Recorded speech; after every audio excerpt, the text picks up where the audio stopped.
Good morning, everyone.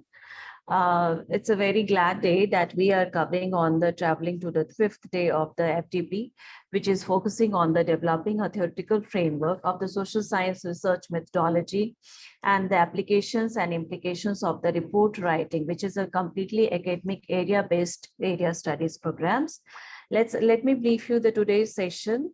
We'll be starting with the Dr. Pushpraj sir with the Amity University. His topic is research and publication ethics. The second session will be starting at 11:45 a.m. with Professor Sanjay Bhardwaj, the professor from the Jawaharlal Nehru University. His topic will be research grants and the proposal writing. Then after the lunch, we'll have Dr. Richa Sharma, the Deputy Director from ICSSR, New Delhi. So let's begin with Dr. Pushpraj sir. Welcome, Dr. Pushpraj sir. Let me have a brief bio with the sir. Dr. Pushpraj sir, he is a researcher and historian specialized in the human history and religion, the ancient Indian cultural and religious literature, law, and legal institutions. Dr. Singh is an alumni of the Ramjas College, University of Delhi, where he's completed his graduation and post-graduation in history. Subsequently, he obtained his MPhil and PhD degree from University of Delhi. Dr. Singh has earned the degree of LLB and LLM from the University of Kurukshetra and was awarded the JRF from ICHR during his course of PhD. Dr. Singh has started his academic career as a regular assistant professor in University of Tripura and subsequently taught as Guru Gobind Singh Indraprasth University, New Delhi. Currently, he is a professor of history at Amity University of Amity Institute of Social Sciences, Noida, with the teaching of more than 16 years. Dr. Singh has been awarded the Visiting Fellowship to the University of Lagos and University of Ibadan, Nigeria, and also granted a special from Human Resource Development Ministry to present his research paper in University of Central Florida, USA. He has been awarded the research projects by almost all major government research funding bodies, including UGC, ICSSR, ICHR, and ICPR.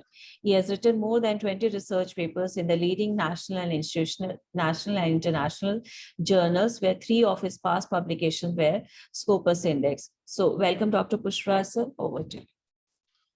Thank you very much, Dr. Smita, for this kind introduction, and thank you, Professor Shruti, for giving me this opportunity to be here and speak on something that is one of the most fundamental requirement of research nowadays.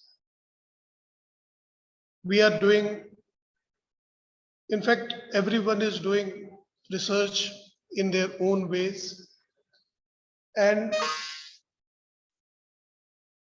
the question is the research that is being done. What is the quality of that research? So this morning, I'm going to talk about 2 issues. The first one being ethical issues in research and publication. And afterwards, I'll be discussing in brief about some of the constraints in social science research in India. And as the theme suggests, whether you are just starting out in your career or are a more seasoned researcher or academician, you are no doubt very much aware of the importance of ethical conduct in research.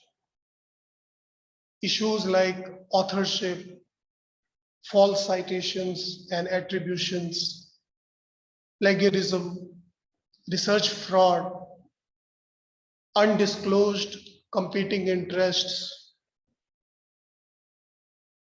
These are just few of the issues that can threaten the integrity of the entire research environment that we see around us. Let's talk about the first issue first, that is the issue of authorship. Naming authors on a research paper. This ensures that appropriate individuals get credit and are accountable for their research. And deliberately misrepresenting a scientists' relationship to their work is considered to be a form of misconduct that undermines confidence in the reporting of the work itself. And while there is no universal definition of authorship, an author is generally considered to be an individual who has made a significant intellectual contribution to the study. Now, there are certain criteria, not fixed, not rigid, but loosely bound. There are around four criteria which must be all met to be credited as an author.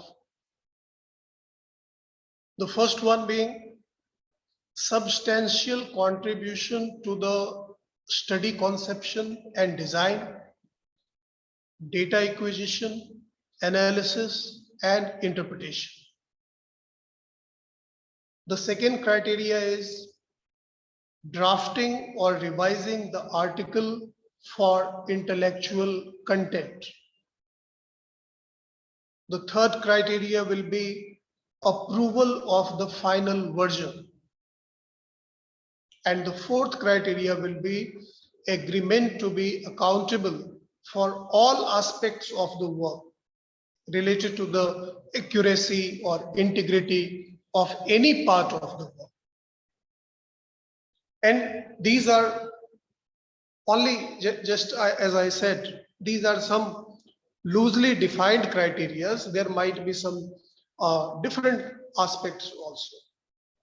And there are certain general guidelines which may vary from field to field, like the order of authorship. The order of, whenever we write a research paper, it's very rarely that we write individually. Often it's a joint papers. And the order of authorship should be a joint decision of the co-authors. Individuals who are involved in a study but don't satisfy the criteria for authorship, they should be listed as contributors or acknowledged individuals. Like if in your research, someone has assisted you in the form of by giving advice, providing research space, departmental oversight, or financial support, then they don't become authors. They become acknowledged individuals or institutions. And some groups, they list authors alphabetically. The order of authorship should be generally in the order of contribution which the authors have made in a particular research paper. But sometimes what happens that some groups, they list authors alphabetically and with a note to explain that all the authors made equal contribution to the study and the publication. This generally happens in scientific publications where lab experiments or something is conducted by a group, and everyone in the group is equally contributing to the outcome. Now, so far as this authorship is concerned, there are certain types of authorship which are considered unacceptable. First one being ghost authors. Ghost authors who contribute substantially but are not acknowledged. And this is often paid by commercial sponsors. The second category is guest authors.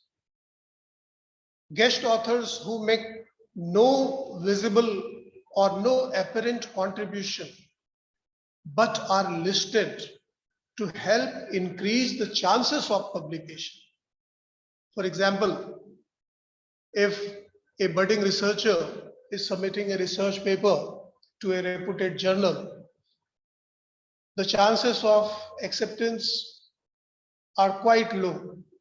But if the same researcher is adding some renowned names, guest authors, then the chances of its acceptance become slightly more. But this is not acceptable. And the third category being gift authors, whose contribution is based solely on affiliation with a study. And if not appropriately addressed, authorship can lead to dispute. And some disputes are based on misconduct, like such as lying about one's role. Some arise from questions of interpretation, like the degree to which a person's contribution can be considered substantial, and if the authorship is justified. And there are other potential issues also, like being involved in a study but not listed as an author or contributor, someone taking your idea and publishing a paper claiming full authorship. And it also happens that sometime you find your name on a publication without your permission. So this all is unacceptable form of authorship. The second issue related with authorship is the issue of consent. And to be very fair, we should use the term informed consent. If you are writing a research paper or an article which has a medical focus, or if there is human participant involved, you must obtain clearance from your institutional ethics board and confirm recognized standards. For example, the Declaration of Helsinki, which has been followed to minimize harm to the individuals taking part. If your article or research paper includes an image of someone's face or anything else that might identify them, you must provide proof of informed consent via a completed consent form. After this consent issue comes the issue of citation.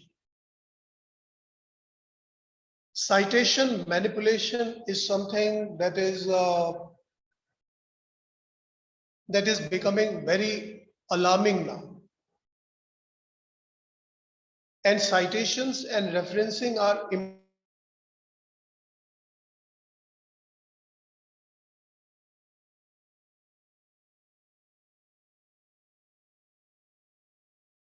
authors should not indulge in excessive self-citation of their own previously published works.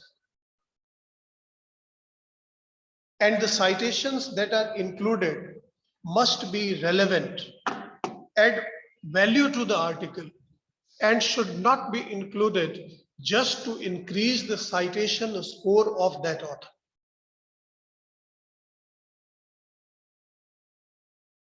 And the authors should keep their self-citations to a minimum. We also come across examples of coercive citation. Like during the peer review process, you may be referred to papers the reviewer believes can further develop and improve your ideas. And while there may be legitimate reasons to reference other publications, coercive citation is unethical. This is where a reference is included as a condition of acceptance or without academic justification. Related with this coercive citation is the concept of citation pushing. Citation pushing is where an author includes superfluous or irrelevant references with the intention of boosting another specific individual's citation score. And this often occurs amongst group of individuals who aim to boost each other's citation scores. We also notice ethical issues like fabricated data and attribution. To fabricate or manipulate data is fundamentally wrong and a breach of research integrity. You should cite any previous publication or presentation of the ideas featured in your current submission. And this includes conference papers, workshop presentations, and other communication. And this ensures that a complete history of the work is documented.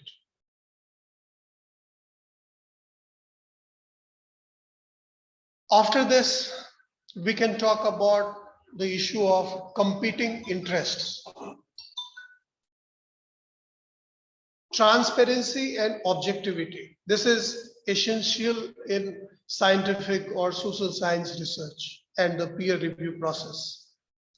And when an investigator, author, editor, or reviewer has a financial or personal interest or belief that could affect his or her objectivity or inappropriately influence his or her actions, a potential competing interest exists. And such relationships are known as dual commitments, competing interests, or competing loyalties. And the most obvious competing interests are financial relationships, like direct employment, stock ownership, grants, patents. It also takes the form of indirect, like honoraria, consultancies to a sponsoring organization, mutual fund ownership, paid expert testimony. And such undeclared financial interests may seriously undermine the credibility of your research. We can give example of an investigator who owns stock in a pharmaceutical company that is commissioning the research. How we are going to believe that the research outcomes that the researcher is presenting is objective. But at the same time, many times it happens that not all relationships represent true competing interests. Conflicts can be potential or actual, and some considerations should be taken into account whether the person's association with the organization interferes with their ability to carry out the research or paper without bias, and whether the relationship makes a reasonable reader feel deceived or misled. So, full disclosure about a relationship that could constitute a competing interest, even if the person doesn't believe it affects their judgment, should be reported and acknowledged in your research. Related with this is the issue of plagiarism. Nowadays, compared to 2-3 decades back, particularly in India, when information technology was not that popular, when plagiarism softwares were not very popular, plagiarism as a issue was not very seriously taken up. But with changing times, with changing technology, this is something that has come up as one of the most common types of publication misconduct. And this is where the author deliberately uses another's work without permission, credit, or acknowledgement. And plagiarism takes different forms, from literal copying to paraphrasing someone else's work, and can include data. Just a second. Ma'am मैं भी एक lecture दे रहा हूँ, बाद में बात करें. Sorry. So it can contain data, word and phrases, ideas and concepts. And plagiarism has varying different levels of severity. Like how much of someone's work was taken, a few lines, paragraphs, pages, the full article, what was copied, results, methods, or introduction section. So you should always place your work in the context of the advancement of the field and acknowledge the findings of others on which you have built your research. And this issue of plagiarism can have serious ramifications nowadays. Those in academics, they should know that now plagiarism is being taken as one of the most severe forms of corruption. And in many of the universities, even professors, they were dismissed from their positions only because their plagiarism was detected in some of their writings. So even early researchers or senior researchers, they should completely avoid copying idea or plagiarizing something from someone. Now, once we write a research paper, generally our tendency is to get it published as quickly as possible. And in this hurry of getting published, what we do? We make simultaneous submissions. Simultaneously submitting our research paper to many journals.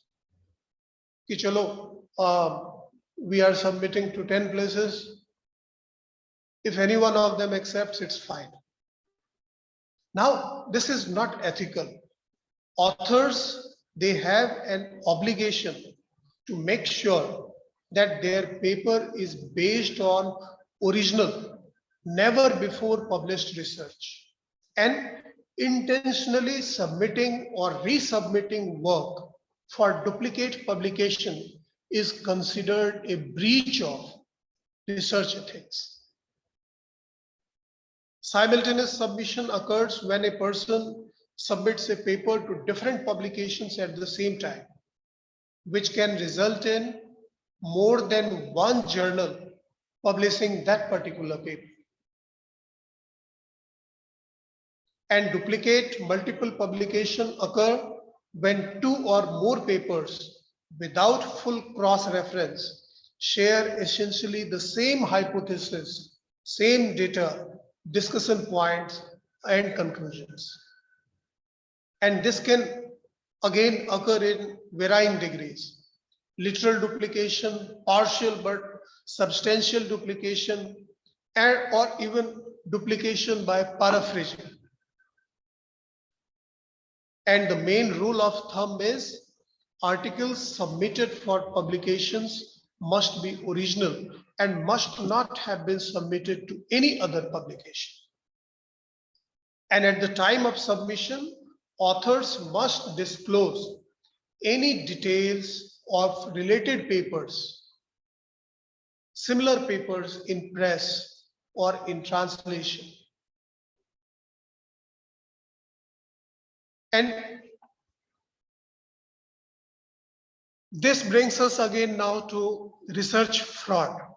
Research fraud and fabrication, falsification. Research fraud is publishing data or conclusions that were not generated by experiments or observation, but by invention or data manipulation. Research fabrication, making up research data and results and recording or reporting them. Falsification, like manipulating research materials, images, data, equipment, or processes.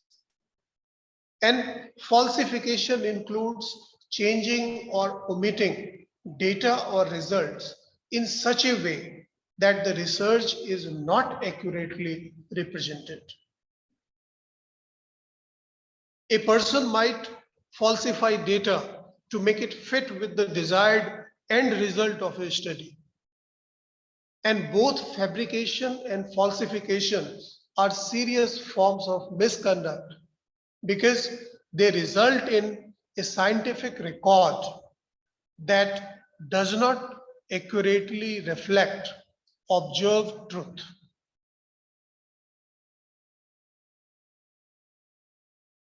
However, many times it happens that there are unintentional error that comes across as a misconduct. So, research misconduct does not include honest error or differences of opinion. But it's best never to have the integrity of your work come into question. As a researcher and author, it's essential to understand what constitutes appropriate data management, including data collection, retention, analysis, and reporting in accordance with responsible conduct of research. Let me talk about one more issue that is coming up nowadays, is the issue of salami slicing, the slicing of research. The slicing of research that would form one meaningful paper into several different papers is called salami publication or salami slicing. Unlike duplicate publication, which involves reporting the exact same data in 2 or more publications, salami slicing involves breaking up or segmenting a large study into 2 or more publications. And these segments are referred to as slices of a study. As a general rule, as long as the slices of a broken up study share the same hypothesis, same population and methods, this is not acceptable practice. The same slice should not be published more than once. The reason being that salami slicing can result in distortion of the literature by leading unsuspecting readers to believe that data presented in each salami slice or journal article is derived from a different subject sample. And this not only distorts the scientific database, but it creates repetition that wastes readers' time as well as the time of editors and reviewers who must handle each paper separately. Further, it unfairly inflates the author's citation record.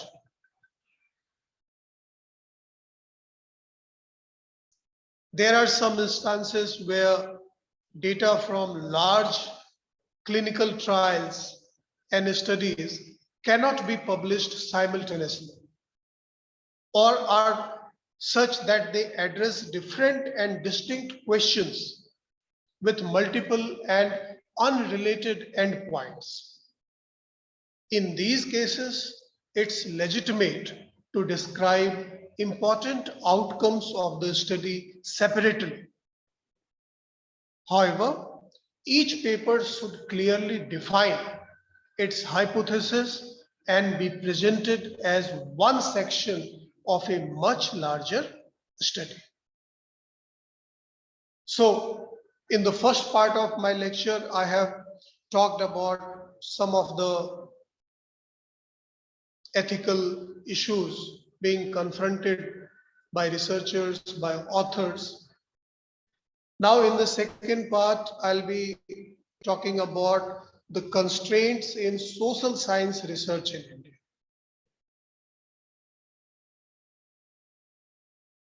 Social research nowadays, this is at the crossroads in developing countries like India. While India has the highest volume of research in the region and is significantly ahead of other countries in South Asia, like some of the previous speakers in earlier sessions, they commented that how, as per Scopus ratings, India is much ahead of South Asian countries. But we need to acknowledge that India is ahead only in terms of South Asian countries. What about the rest of the world? Where are we? When we compare the situation with the rest of the world, developed world, there is a wide disparity in research activity and output across the country, both in terms of quantity and quality.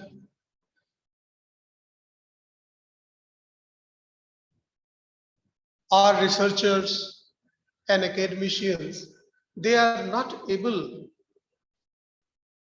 to get a place in top 500 researchers or top 100 researchers. Or if you see established journals like Nature or Lancet, how many publications are coming from Indians? Very few.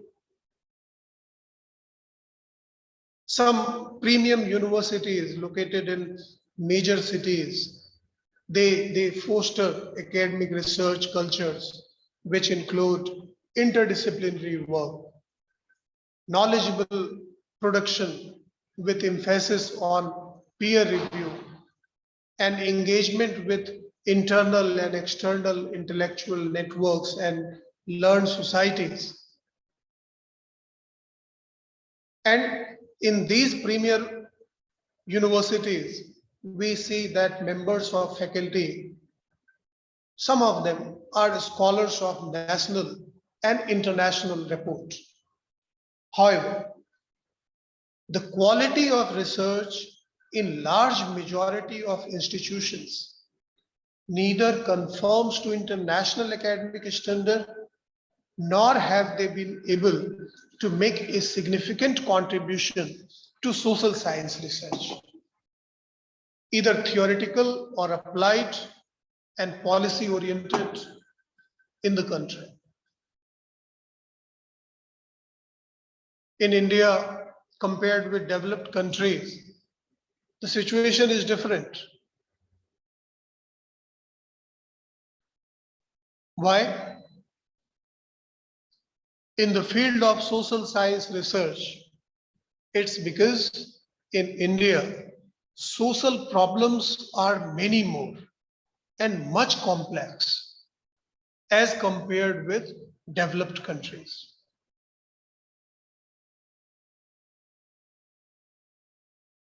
The requirements and priorities of a country like India is different.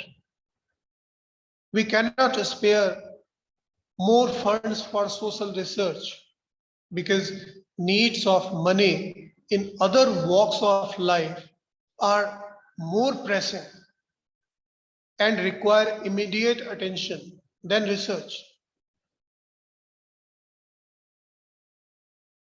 It's not easy to raise additional resources for research because there is a vicious circle of poverty, capital formation, taxation that is going on. And along with this, most of the researchers in India, they are not well equipped with latest research techniques. They are doing research only for the sake of research. Either it's mandatory or it's for material benefits, for promotion or for PhD.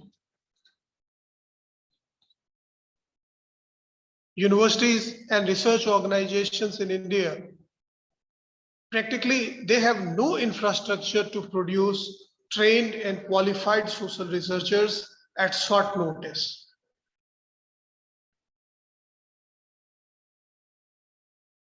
And there are many major problems with social science research in India.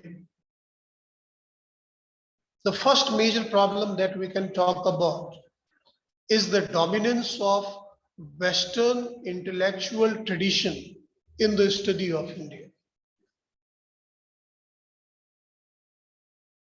The influence is not only in applying Western concepts, theories, and methods of study, but also topics of study. As a result of which, many issues concerning India's interests are not being adequately studied. Second major problem, you might agree or disagree with this. Majority of Indian social scientists, they are elites. And therefore, the research problems perceived by them are given priority over the problems of the masses. There is lack of representation from the masses in social science research in India. The issue of representing women's issues and their problems in social science research, this is another problematic area. Third problem which I see is the high concentration of social science research in cities and the lack of it in the rural areas.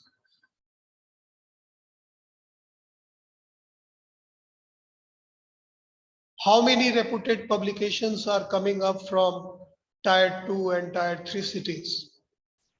How many reputed authors and researchers are coming up from Tier 2 and Tier 3 cities? There is a big gap. And in fact, I should not use the term big gap. There I should say there is a big divide between the urban and the rural.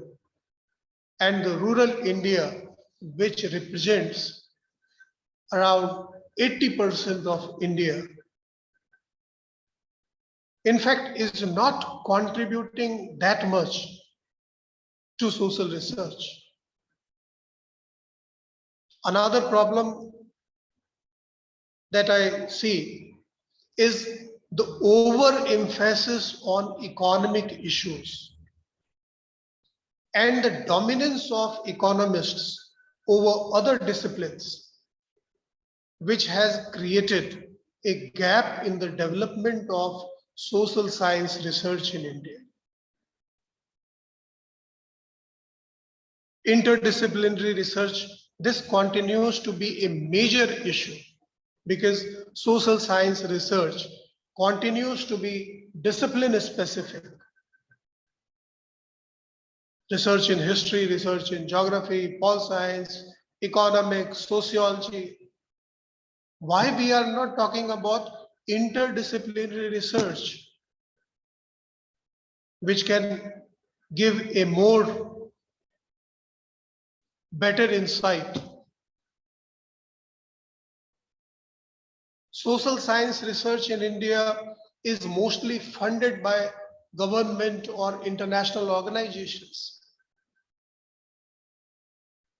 The dependence of social scientists on external support, this limits the scope of autonomy. Unlike Europe and the developed country,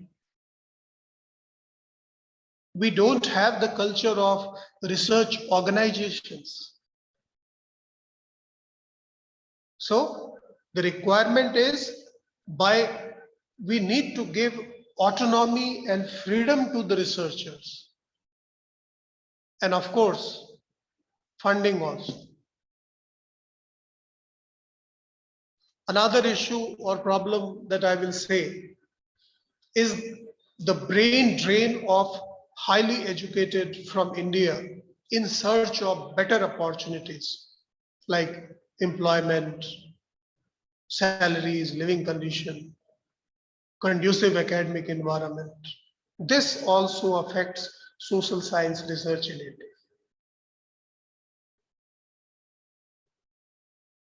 Apart from all this, there are other problems which have been identified and which are affecting social science research, particularly at the levels of university. The most important being inadequate number of faculty in social science disciplines. Most of the departments, most of the colleges, they are facing this problem of shortage of faculties. And whatever limited number of faculties we have, they have so many tasks to do. Apart from regular teaching, they are also performing administrative work. They are also performing routine official work. So where is the time for him to do some serious research? If these departments and colleges are adequately staffed, maybe this will take away some of the working load from away, and maybe the faculties and researchers, they will be able to give some more serious time to research. Another problem is the use of vernacular language as the medium of instruction at the postgraduate level.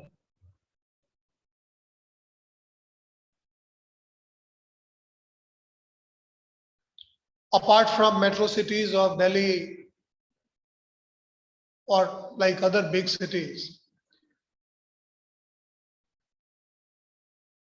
mostly what we notice is that the medium of education in the state universities is vernacular language.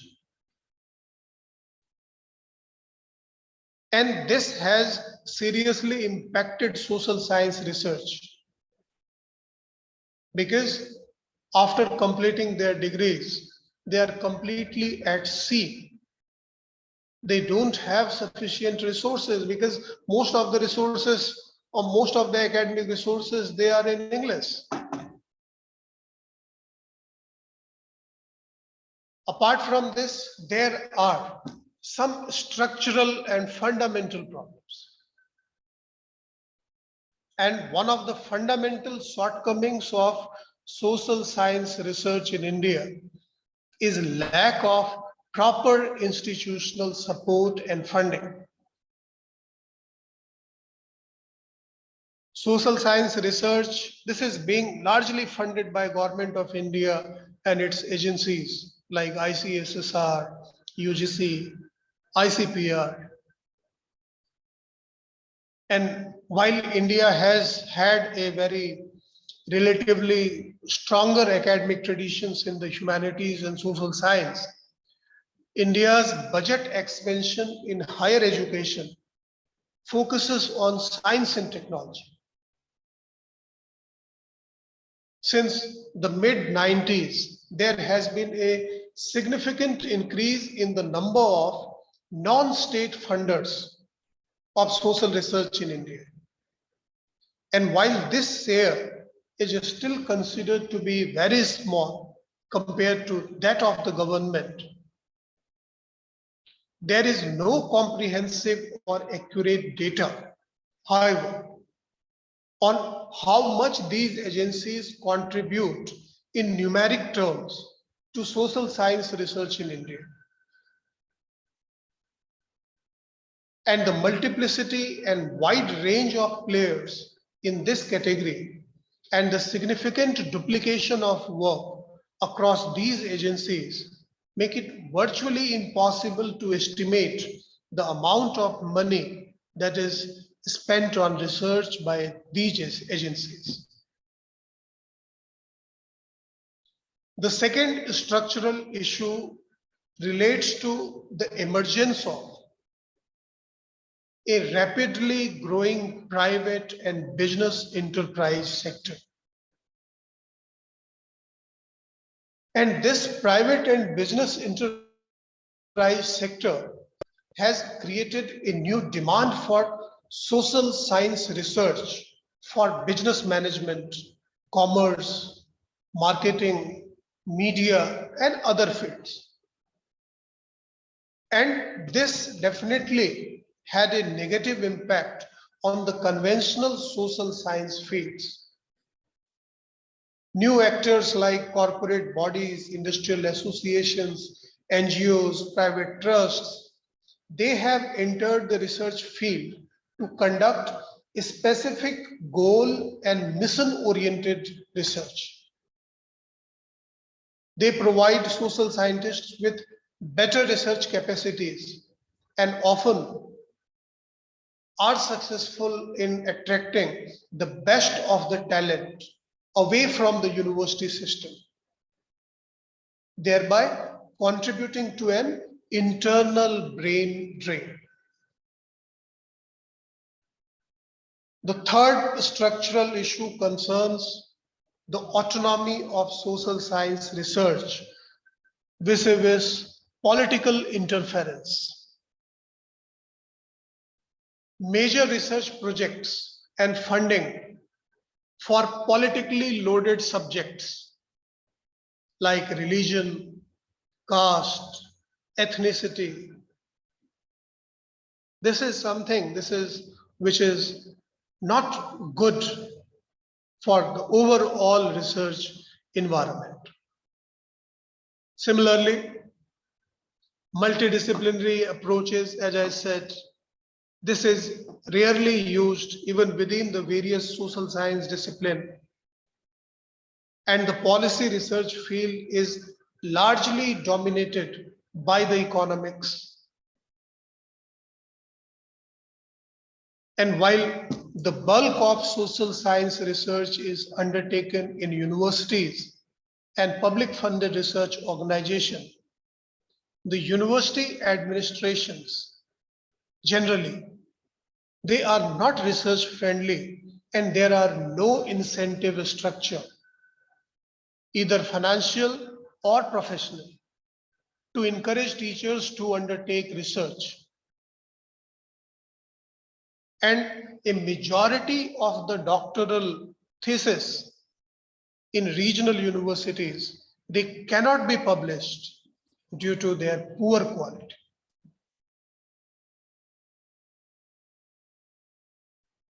And as I said earlier, the problem of language, the medium of instruction up to the undergraduate level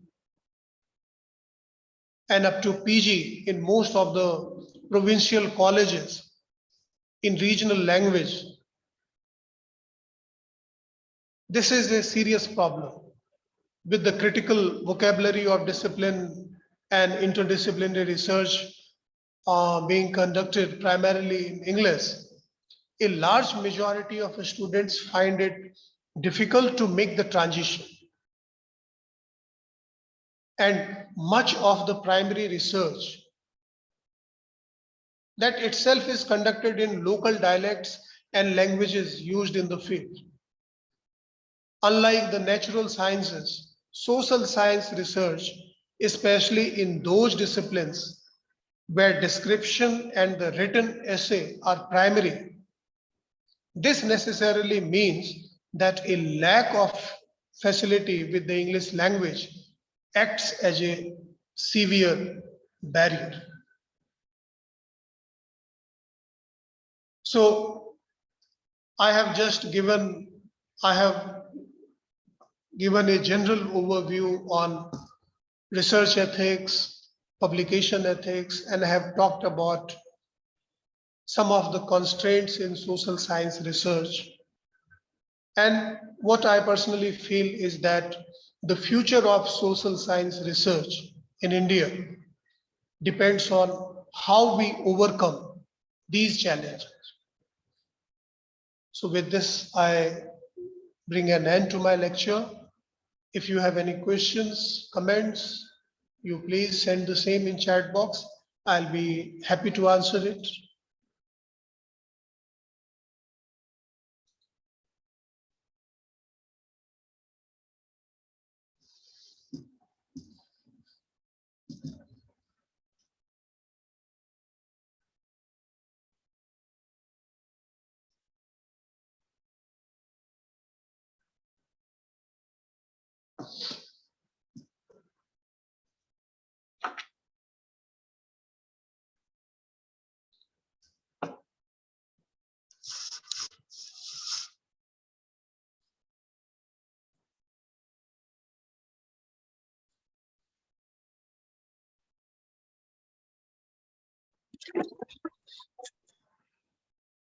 Thank you, Professor Pushpaj, for this really well-meaning and much required session.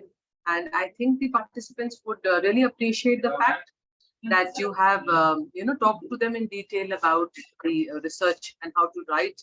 Now, first of all, very importantly, to look out for in journals what is the important requirement and the aspect of ethics which you have included in your session. I think it is a very much meaningful and much required session for the day. So thank you so much. Really appreciate the effort that you have put in.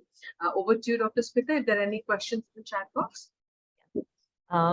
Thank you, sir. It was a lovely session, and it's like the most important section, which is the fabric of the entire the FDP session, which we are dealing with the ethics and the problems. And we have very lightly raised all the concerns, like the consent of the informed consent of citations, the manipulations of the referencing, then excessive of the self-citations, the conflict of the data, the fabrication of the data, the importance of the well-deserved interdisciplinary, which is really missing the interconnectedness of the social sciences disciplines among themselves, so that every discipline gets a space. And then at the university level also, very rightly you have explained, actually that is what is the pragmatic problem which we have to deal with the things, the inadequate of the faculty in the social sciences, so the excessive of the administrative work and the less staffing in the academic or the classes. Then the medium of instruction, since we know that we are a multidisciplinary nation, multilinguistic nations, and the students which have those who are, or the researcher, those who are dealing with the vernacular language, suddenly they are exposed to the English. That's really a very authentic problem, which we haven't exposed to those solutions as such.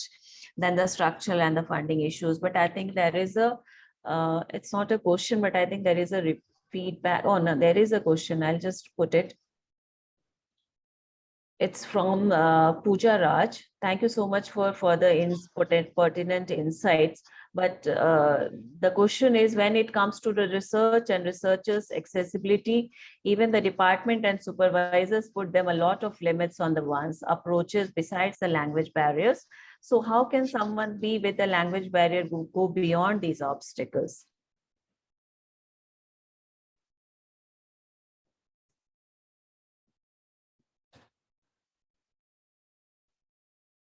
Can you repeat the question again, Dr. Smita?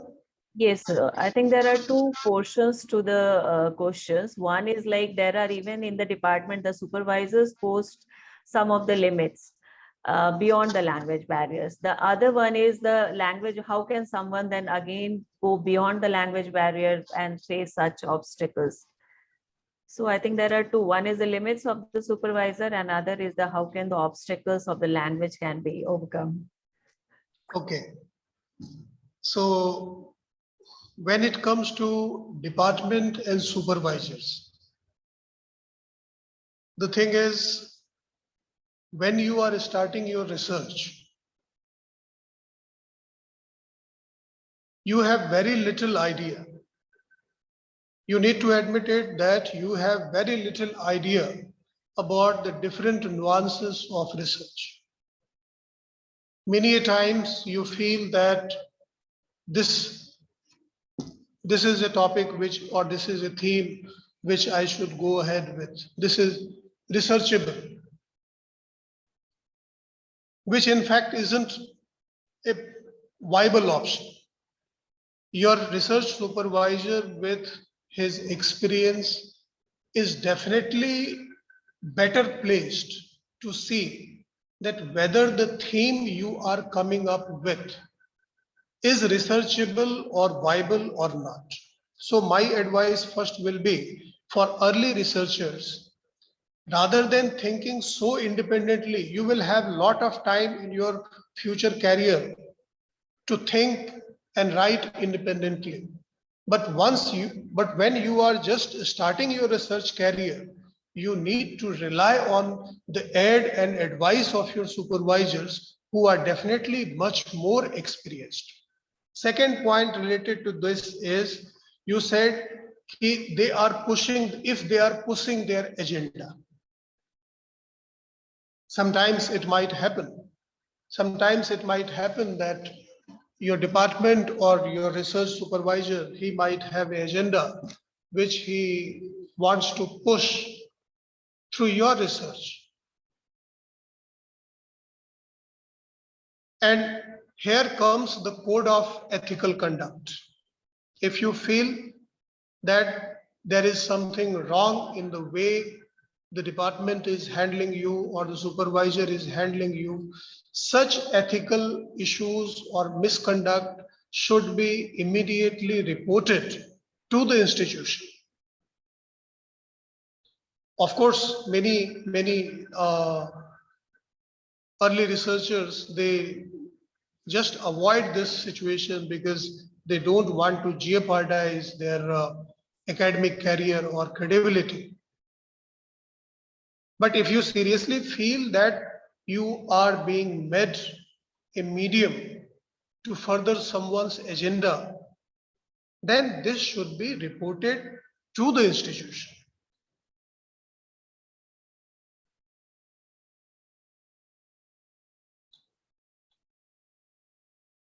I see one more question is there.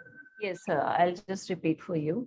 There's another question is from Devita. I think Even if we promote the institutional funding, can we truly negate the invisible hand of agenda while doing the research or choosing the research areas?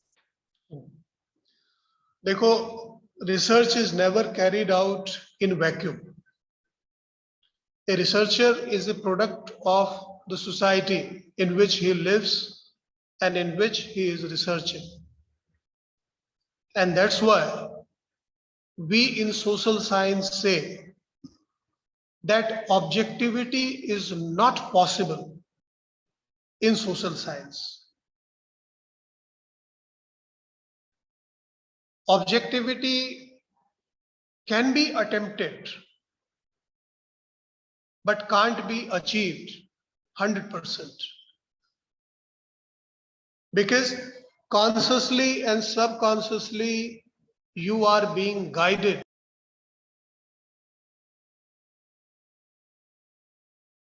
Sir, you have gone muted, sir. Yeah, consciously or subconsciously, you are being guided by your own social values, ethical values, norms, culture.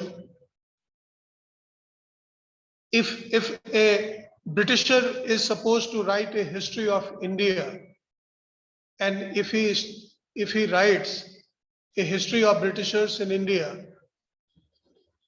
then his treatment of the subject will be more sympathetic. He will be more sympathetic to the British rule in India. But if an Indian researcher is writing about the history of British rule in India, in that case, his approach will be more critical. It's not like they are deliberately trying to be critical or sympathetic. It's only because they are the product of the culture itself. And they believe, they share the majority values, they share the majority belief of that particular culture. So we can't say कि it's the agenda of Indian historian to promote, to criticize British rule in India, or it's an agenda of British historian to be sympathetic to the British regime in India.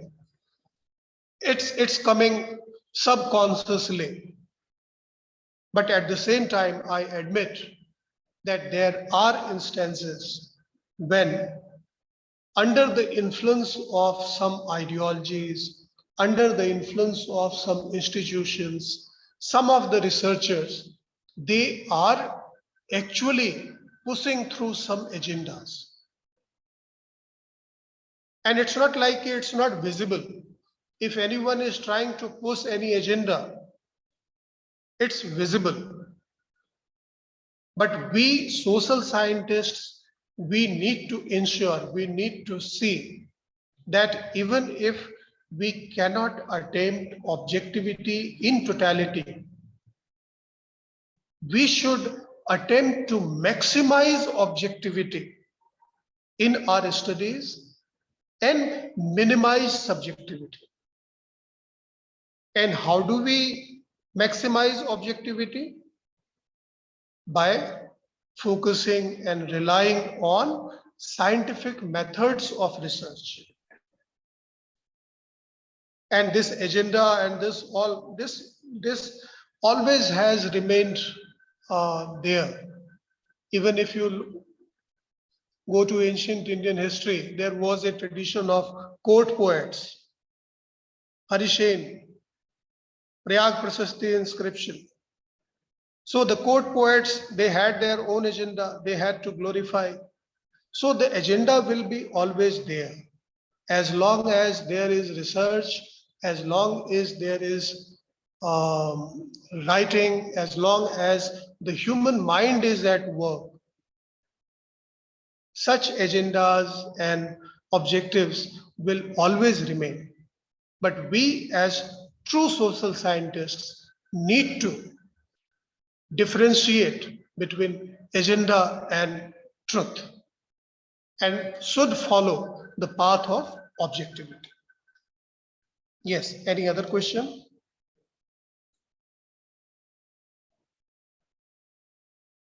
No, sir. Thank you, sir. We don't have any right now.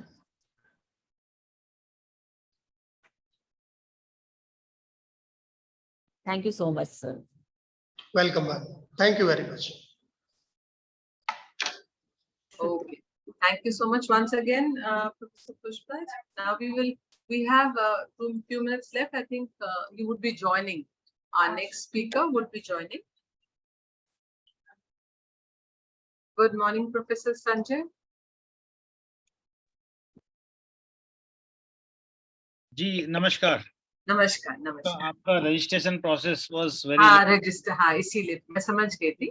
मैं participants हमारे यहाँ पे मैंने बता दिया था आप join करते हैं. कोई नहीं, हम लोग एकदम टाइम पे हैं, कोई इशू नहीं. थोड़ा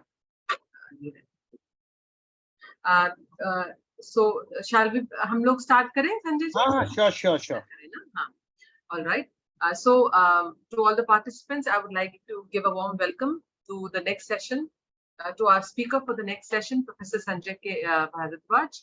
I mean, many of you would be knowing him also because he quite frequents the television to give in television debates, etc. He joins in, and Dr. Smita would be giving you the detailed bio of it. So I'll just briefly, I would like to introduce to all the participants our esteemed speaker. He's a specialist in South Asian studies, and today we are very indeed grateful to him for giving time and taking up the session for all of us. So over to you, Dr. Smita. Thank you, ma'am. Welcome, sir, to the FDP session, and thank you for accepting our invitation to take the session for the enlightened participants and make them all more knowledgeable and more researchful from your talks. Professor Sanjay Bharadwaj is a professor from JNU, and he'll be giving the topic he'll be talking about the research grants and the proposal writing. Let me brief his small introduction, and which is a very big talk. He is a professor and former chairperson from the Center for South Asian Studies and former director for Energy Studies Program at School of International Studies, Jawaharlal Nehru University, New Delhi. His area of specialization includes India's foreign policy, political security, socio-economic and foreign policy issues of the Southeast Asian countries. He is a recipient of the SRT Fellow Award 2009 and 10 from London School of Economics and Political Science. From London, he has been contesting on he has taught on contesting identities in Bangladesh, secular and Islamic frontiers. He was a recipient of the Asia Fellows Award 2010 and 11. Asia Fellowship, that is from the Asia Fellowship Scholarship Foundation of Bangkok, also University of Dhaka, Bangladesh, on the Bangladesh perspective on India, a study of the water sharing issues since 1996. He has also been given the Chinese Academy of Social Science ICSSR Fellow 2013, Beijing. In Beijing in China, he has talked about the China Southeast Asian policies. He has also been Susi Fellow of 2018 on national security and policy making at University of Delaware, USA. Currently, he has completed 3 research projects on the following subjects. Number 1 being the India's energy security, the interregional cooperation in energy security societies. The second is India's neighborhood policy, the small and big neighbors in South Asia. The third one being the identity politics in Bangladesh and its implications for India. He has authored 3 books and monographs and over 3 dozen articles and the research papers. His recent book is entitled The Chinese Shadow on the India's Eastward Engagement, the Energy Security Dimensions. He has successfully supervised more than 25 PhD scholars on South Asia. So welcome, sir. Over to you, sir, for your talk. Thank you. Thank you very much. Let me first extend my heartfelt thanks to Professor Shruti Singh for the invitation. And of course, the MIT University for this opportunity. I'm also thankful, Dr. Smita, for your nice introduction that you have given. How much time I have? We have till 1 p.m. 1 and we can have extension. It's 11:56. 1 घंटा ठीक है?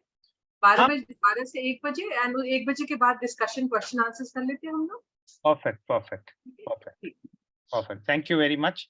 So, this is FDP, and I have been given a task to discuss about the research. Basically, research, I would discuss research in social sciences mainly, but of course, it can be applied to other sciences, other discipline as well. And I think being a research scholar doesn't belong to any discipline. Now, it has become moreover interdisciplinary or multidisciplinary, or I'm a student of interdisciplinary. Basically, I'm a student of a area studies program. So we are doing research on all the aspects of the society. That includes from women empowerment, energy security, human security, everything. You can see that it's quite those are the subjects that is interdisciplinary. We focus on areas. I'm just thinking to focus on the three aspects of my presentation, and that would I hope that would help you to understand and to increase your research ability. The first aspect would be that what makes you a good researcher. That is my first aspect that I am going to discuss. What makes you good researcher, what to do. Number two, how to write a good research proposal for your research grant, for your research, for PhD, or for other things like wherever you are, projects and all that thing. And the third would be what are the sources that which can provide you financial assistance. And those are the three aspects that I'm going to discuss today. A lot of debates are going on, particularly in India these days. Very fascinating debates are there, and to achieve those goals and targets, and to make India, particularly in economic domain, if you are talking in economic domain, there is aspirations of India's aspirations to become a 5 trillion economy. Recently, Prime Minister Narendra Modi had visited America, and he talked that we are targeting to become third largest economy in the world. So that is the first thing, is the point that either it's 5 trillion economy, or it will be becoming third largest economy in the world by 2030, that we are targeting. The second very important point is that we are also trying to become a knowledge superpower, or you can say that popular terminology is that Vishwa Guru. How you will become a Vishwa Guru? What are the things? For that, I think what is more important is that the important aspects to become Vishwa Guru, or to become a third largest economy, that India has to become a hub of knowledge.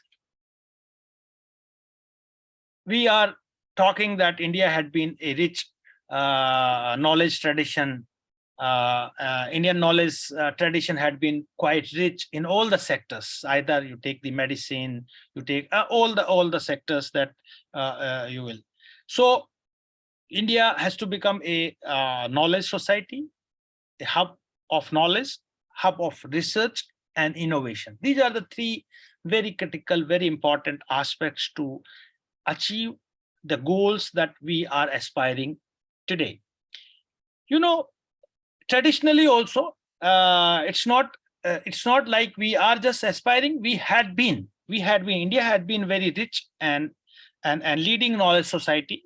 It had been a global knowledge power by its Bharatiya Gyan Parampara. You can say that Indian by its knowledge tradition. And not surprisingly, before 1750, you can say, while the 18th century had started, before that, China, India, and Iran had been dominant rich economies in the world. You can say far ahead than the Europeans and the Americans. Of course, and they were contributing about 25 to 35% of GDP in the world. In later on, it has been you can say after the Battle of Waterloo, the British and the Americans had become global power, and India's GDP, the contribution of India GDP has dipped about 2% in 1947. These are the data that I'm talking. You can read some of the literatures I can refer is that medicine has written in 2003. August Medicine has written about that India was a knowledge power, was dominant economy. Even William Jeffrey has written in 2005 about these sources that you can collect. No doubt, even today also, if you are looking and you are going around the world, you will find that around 350 million people are working overseas. Indian people are working overseas. They are skilled, semi-skilled, unskilled workforce. They are in European countries, they are in America, they are in Gulf countries. And you will, for your account, around $111 billion remittances are contributed every year in India. Recently, I've seen that it's far ahead than China and the other countries. We had been significantly contributing, different like in NASA and all those sectors in Apple, and I'm not going in these details. You are well aware about these things, but of course, Indians had been doing very well. If you are looking at the state of education in India today, then you will find around 40 million people are registered. 40 million students are registered for the higher education today. Around 4 crore people enrolled. And in this, 86% are in undergraduate programs. They are undergraduate level in different universities. Around more than 1,000 universities we are having today. Only less than 1% people are enrolled in research, in higher education, in research. And very for your account, the contribution to the education, the contribution, or you can say expenditure on education of the GDP is around 3%.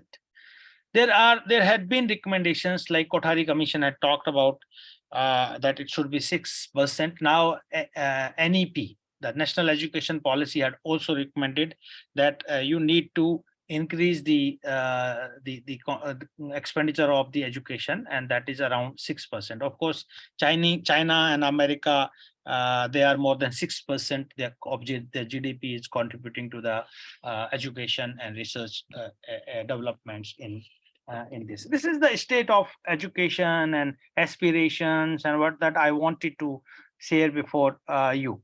But the first part that I was talking, that what makes you a good researcher, and that's very important points. What to do to become a good researcher is it, because we are all almost all the people who are participating are doing research in different fields.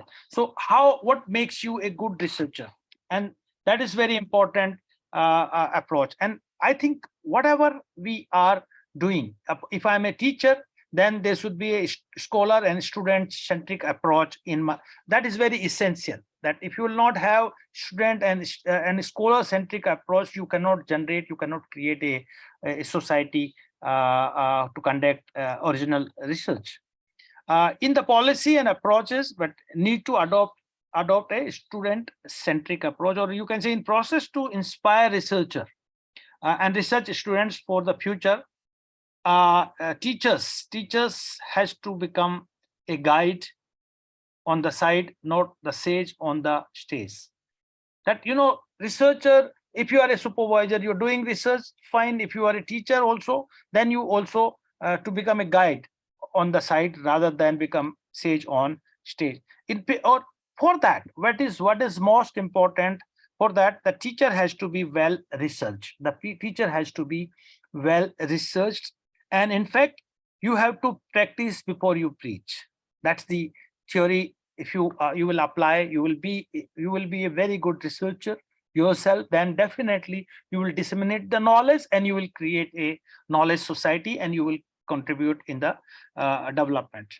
For this, you have to inculcate or imbibe 5 attributes that I'm talking for to become a good researcher, to become a good or to add the values in the society. The 5 attributes are very, very important that need to be inculcated in yourself to become a good. And for that, I think the first, I would say, the first attribute is value is the choice of the content, the choice of the pedagogy, the choice, what kind of content, what kind of topic, what kind of problem that you are going to highlight will make you an effective researcher, will make you very. So choice is very important, that which area, what is relevant for the society, what problems you want to address, what is the pedagogy that you have adopted, what is the content that you had.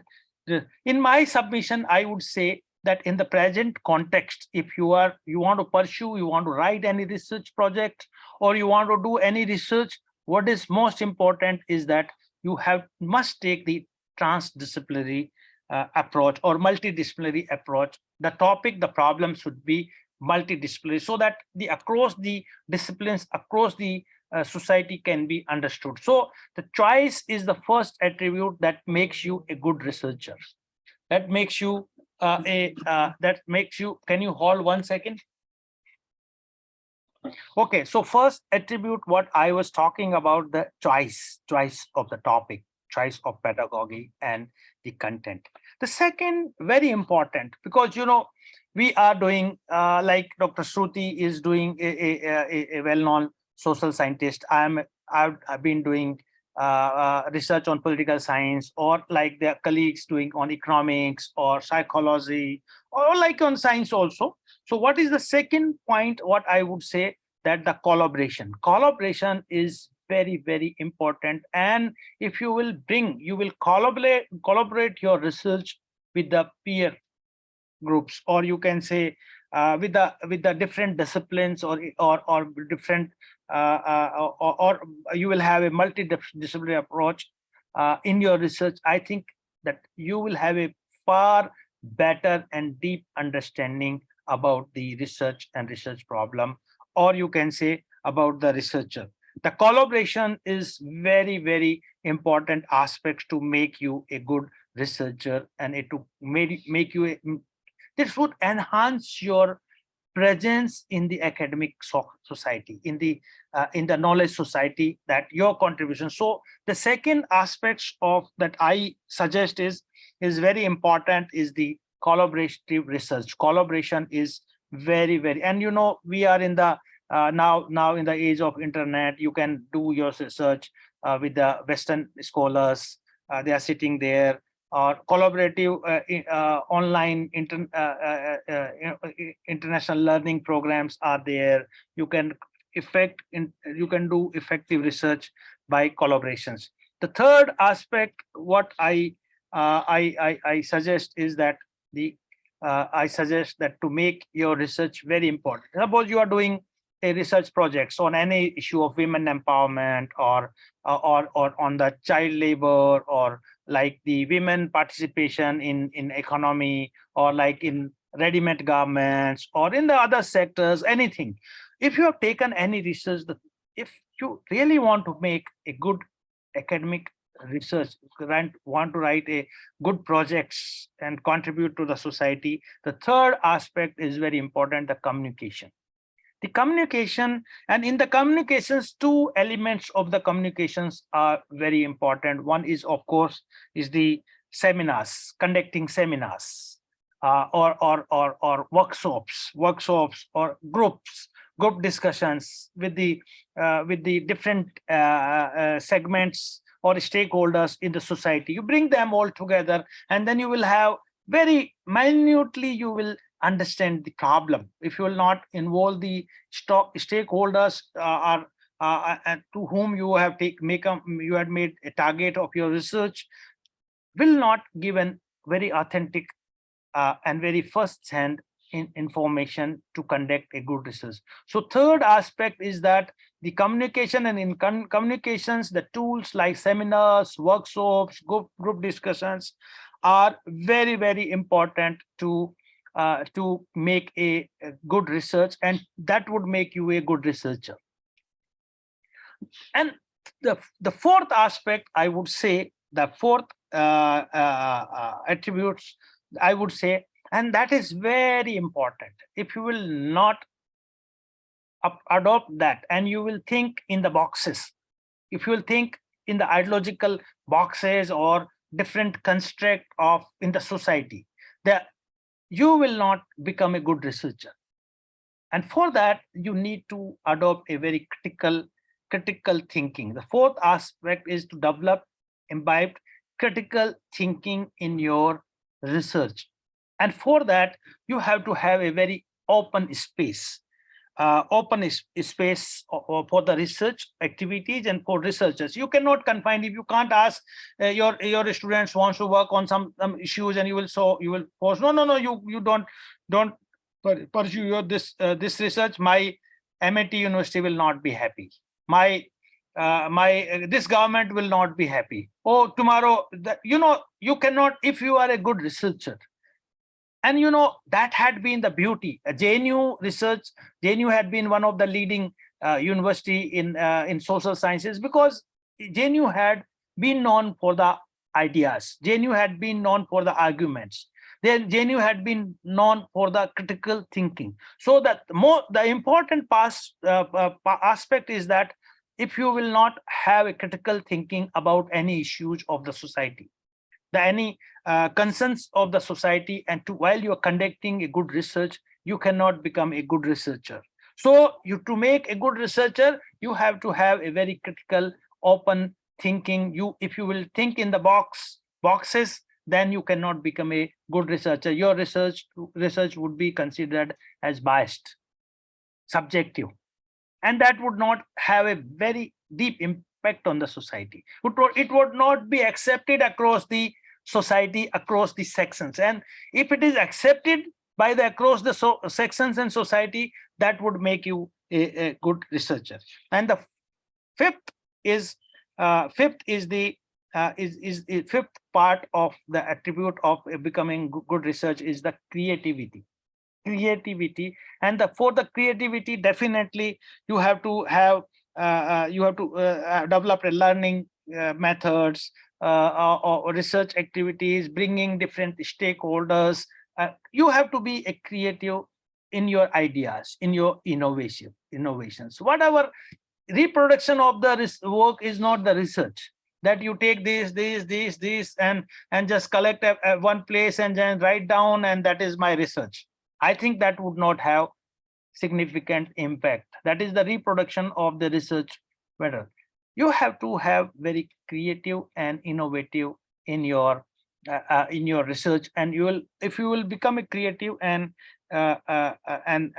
then you will definitely become this. So these are the 5 attributes that I talked about the research and for the teachers that need to adopt to make you very effective researcher. What makes you good researcher further, and how it increase your acceptability in the society, in the academic society, or in the knowledge society? Again, I would give you 4 very important aspects of that. One is that the first aspect is that the authors collaboration. As I said also earlier, the authors collaboration or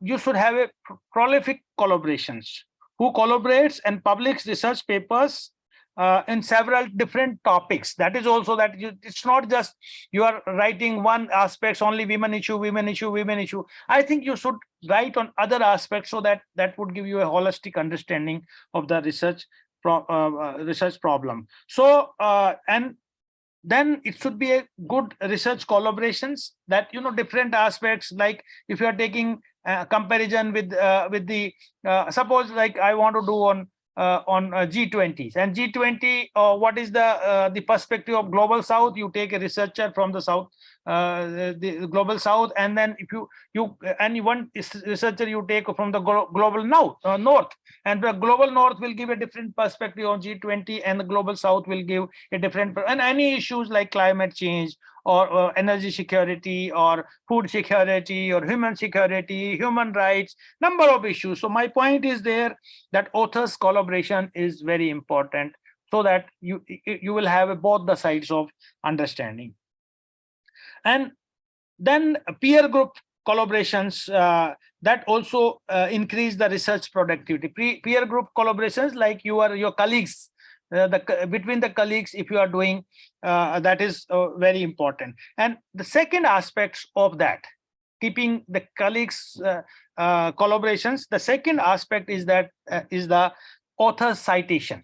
Author citations means that we usually do not cite the research work of our colleagues, the peer colleagues, department people, university people. We do not cite, and that is basically, that is not, you yourself is not recognize the research work done by your colleagues. My point is there, while you will have a peer citation, means that you will cite each other's work. That would make more visibility, more acceptability in the society, and that will make you more effective researcher in the knowledge society, in the academic circle. So second point is, after collaboration, second point is the author's citation. Citation is very important. Peer group citations, friend citations, what they have done, you must quote. Then of course, author citation means author citation. And then the third aspect is the paper citation, that you take the name of the paper, that who has done this, who has written this paper. So also cite the paper while you are teaching in the classroom, giving lectures, cite the papers. That is also very, very important aspects of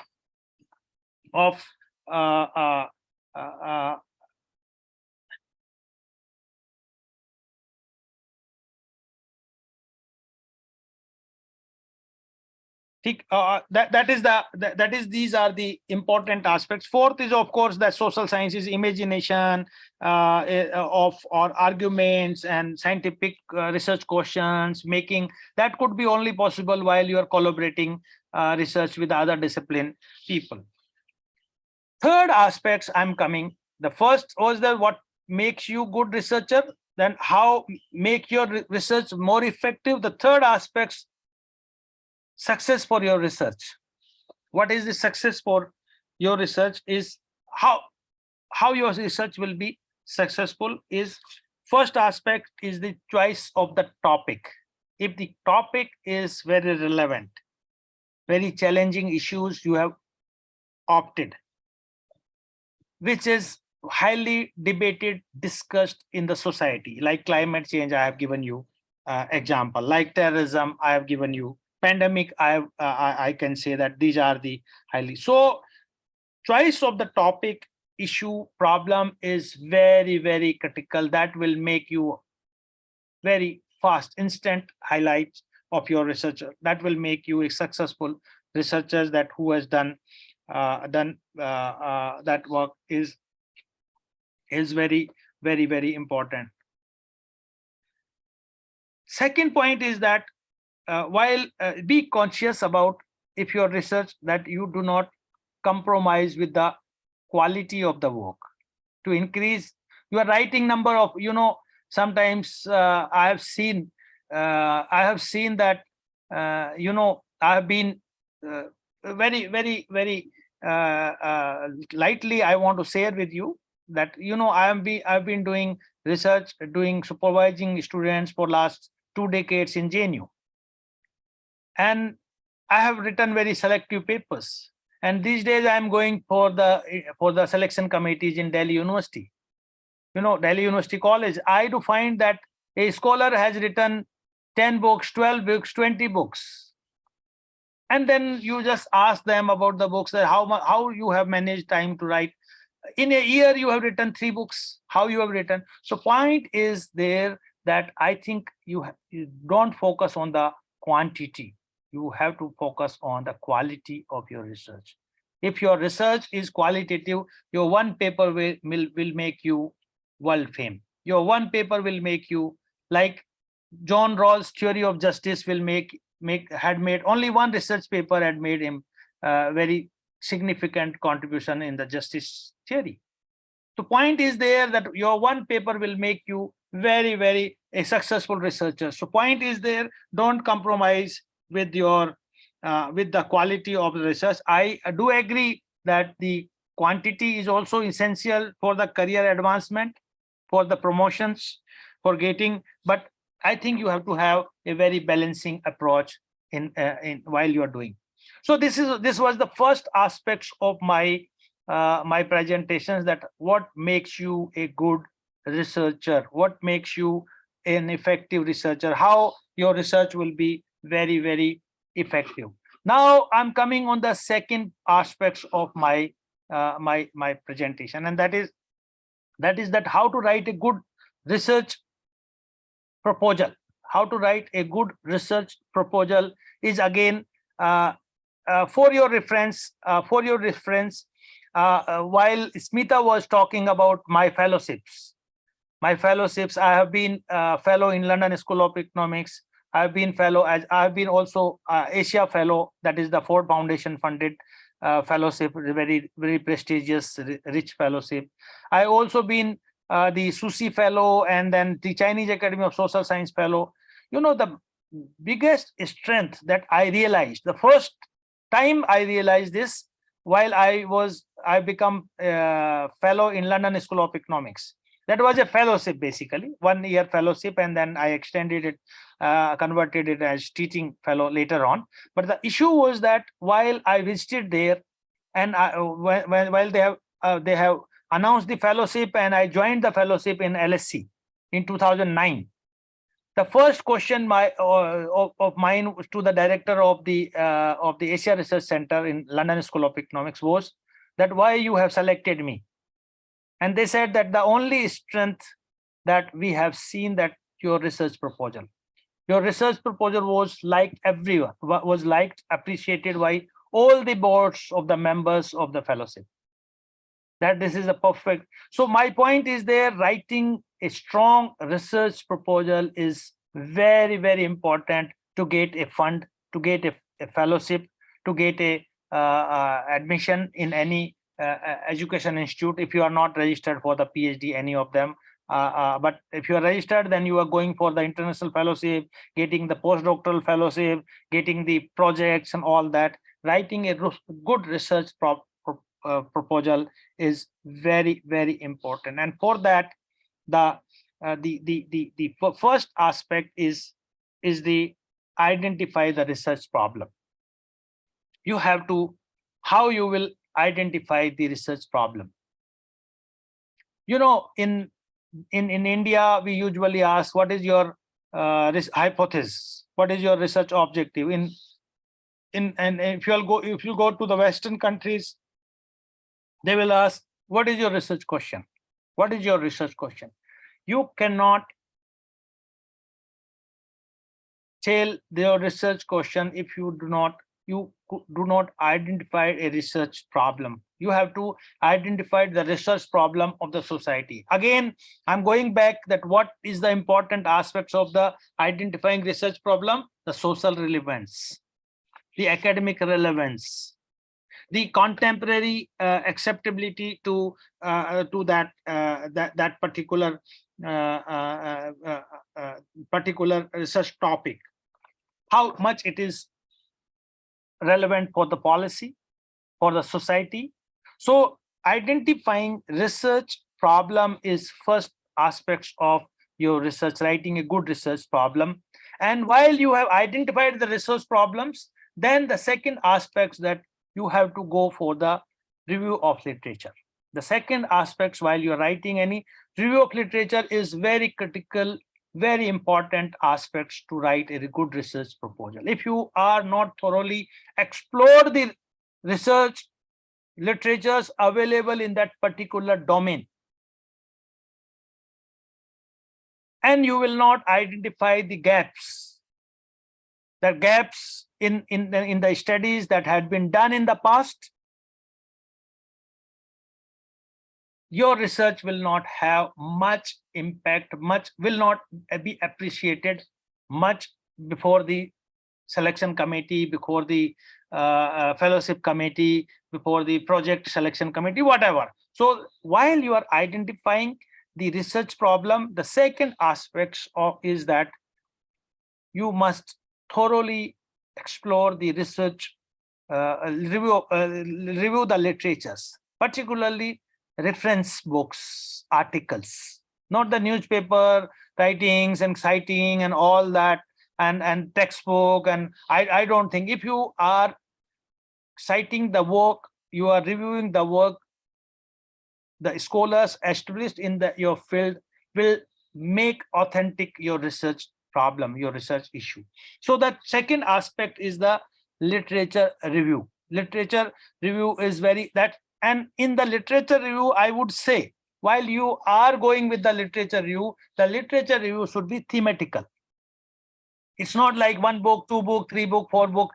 You have to identify a theme of that particular aspects of your research. If you are suppose you are doing your research on terrorism, and the terrorism, like you have to make a conceptual understanding of terrorism. So whatever the literature is available on terrorism, separatism, insurgency, all those problems that is posing a threat to the state, you have to have a theoretical underpinnings, theoretical understanding of that. And then you will go with the other aspects of terrorism in the context of South Asia terrorism. What is the literature has written by the Pakistani scholars? You have to explore what are that literature written by Indian scholars. What are the different perspectives you will bring there to understand the terrorism issues. Western scholars, Indian scholars, Pakistani scholars,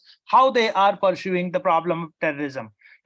Again, otherwise it would develop a debate that for me, who is terrorist, for others, they are the freedom fighters. That if you are a research scholar, you have to understand the issues and to bring if you will understand these issues and you will review the literature and find the gap that which aspects had not been thoroughly researched, then you will not develop a good research. And then after doing these two exercises, identifying research problems and then review of literature, the third aspect that you have to set the research questions. Research questions are, then you will design your research questions, that this is first research question, second research question, third research question, keeping your themes. Because if you will not have a thematical review of literature, you cannot have questions on different themes. So research questions are designed, and then while you will, it's not necessary that you have designed the questions and then you cannot modify if you to find that this aspect has not been reviewed properly, let me find the literatures on that. So third aspect is the of writing a good research proposal is research question. Then it comes with the research objectives. What are the objectives of it? What are the curiosities? What do you want to understand? There is slight difference in research questions and research objectives. Research questions is what, why, and who. These are the three aspects that investigate. But in the research objectives, what are the objectives that you are conducting your research? What exactly, which area you want to know? What is your curiosity about that? That is the third aspect. Then, while you're exploring these, doing these exercise of identifying problem of research review of literature, research objectives, research questions, that then you will reach on certain hypothesis. Then you can hypothesize your study.